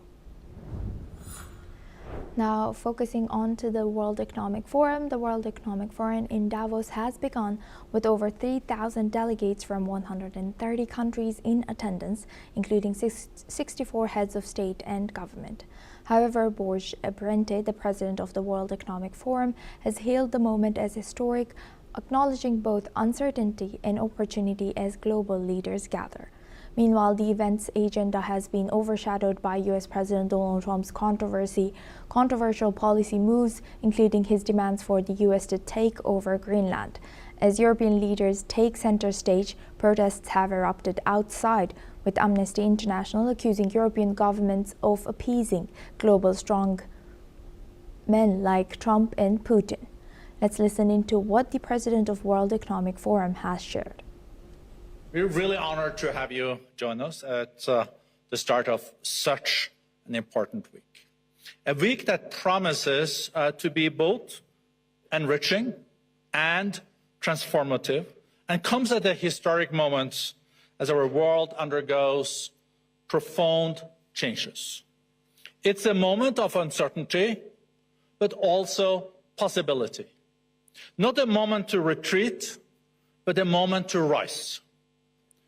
Isn't this moment also when dialogue is not a luxury, but really a necessity? There's no way we can move the world forward without starting to speaking with each other. This year's theme, A Spirit of Dialogue, captures the essence of our mission. I envision the 3,000 participants here in Davos working in concert to drive positive change, and I count on each of you. Now for this discussion, we welcome back Mr. Ratliff Vadim. Also, we welcome Dr. Asta Chada. She is joining us from Kyoto, Japan. First, I'd like to go to Dr. Chada for this, my first question. And thank you once again for joining us. Dr. Chada, how should global leaders interpret this mix of uncertainty that's highlighted in, the World Economic Forum's head? We just heard him speak, and then this opportunity highlighted also by the World Economic Forum's president of this year. Well, thank you for having me here to discuss this topic. Asuma, look, that they are highlighting on one hand the fact that there is spirit of dialogue, which means there is a point of convergence of interests for all parties involved, whether we're talking about states or we're talking about international organizations or we're talking about businesses. All of them should prioritize the fact that there is an interconnectedness. When we're talking about a contested world order, there needs to be establishment of trust. There is a shift of alliances. There is a move towards multipolarity. So those new realities should be taken into account. The fact that for a very long time, the top 1% have occupied a larger percent of the global wealth, that needs to be addressed. So there needs to be an investment on people, investment on their quality of living, investment on the understanding of planetary boundaries, the fact that we have to talk about climate change, we need to talk about newer technologies, deployment of AI, quantum computing, and all of these should be projected or they should be employed or instrumentalized in a way that helps in reskilling of people, helps in empowering them in one way or another. And that is not possible, unless there is a consensus in the global leadership. And no longer are we talking only about countries and sovereign states. We are talking about big businesses. We will see a presence of big companies. We'll see presence of international organizations. So all of them need to converge, bring together different ideas. And I think World Economic Forum has stood out for that, as a priority, which is why when we see world leaders who are attending this, and I'm talking about people from several leaders from Europe, we're talking about President Donald Trump. He says he will be coming with a big delegation. I think that is the objective there, to come and discuss and have a dialogue, even if there might not be a complete overlap of interest or agreement on every point that they want to discuss. Similarly, the ones that are missing out, we will probably not see leadership from India, China, or for the current political reasons from Iran or even from Brazil attending. So when the entire BRICS leadership is not attending, does not mean they will not be sending in their delegations. They also will be sending very important people that can speak for the nation and that can have that kind of a dialogue. So I look at this event this year to be, again, along with the theme that they have picked, to be of utmost importance, that allows the tabling of differences of views, but at the same time hoping, since it's just started, we are hoping that they can reach some sort of a convergence in terms of how one to accept that there are interconnected priorities, the fact that a seclusion related or inward looking policy on any state's part will not work, and 3, there needs to be more emphasis on a collective threat that we are facing as humanity, specifically when we talk about climate change issues or nature related issues, which are beyond human control. I think those would be the focus, and I'm really looking forward to hearing about, looking forward to hearing from these leaderships from various spheres as to what they have to say about these. Right. Thank you for sharing that. And building on that, I would like to ask Mr. Vadim for his opinion on, how Dr. Chada has highlighted that there are so many contentious points as right now all the leaders do come in together, but of course there's so many disagreements in the background as well. So how do you think they will move on with their differences in this forum? And also, can you tell us a little bit about the fact that BRICS nation, it has sent their delegation, of course, but their presidents are not attending? It's really hard for me to talk about the World Economic Forum because I am profoundly cynical about the World Economic Forum and its objectives. I think that the opening speech about, it's basically we're at a crossroads now and there are important things we need to discuss is, a recycled platitude probably from last year's speech and the speech before that. And I don't know that it means very much.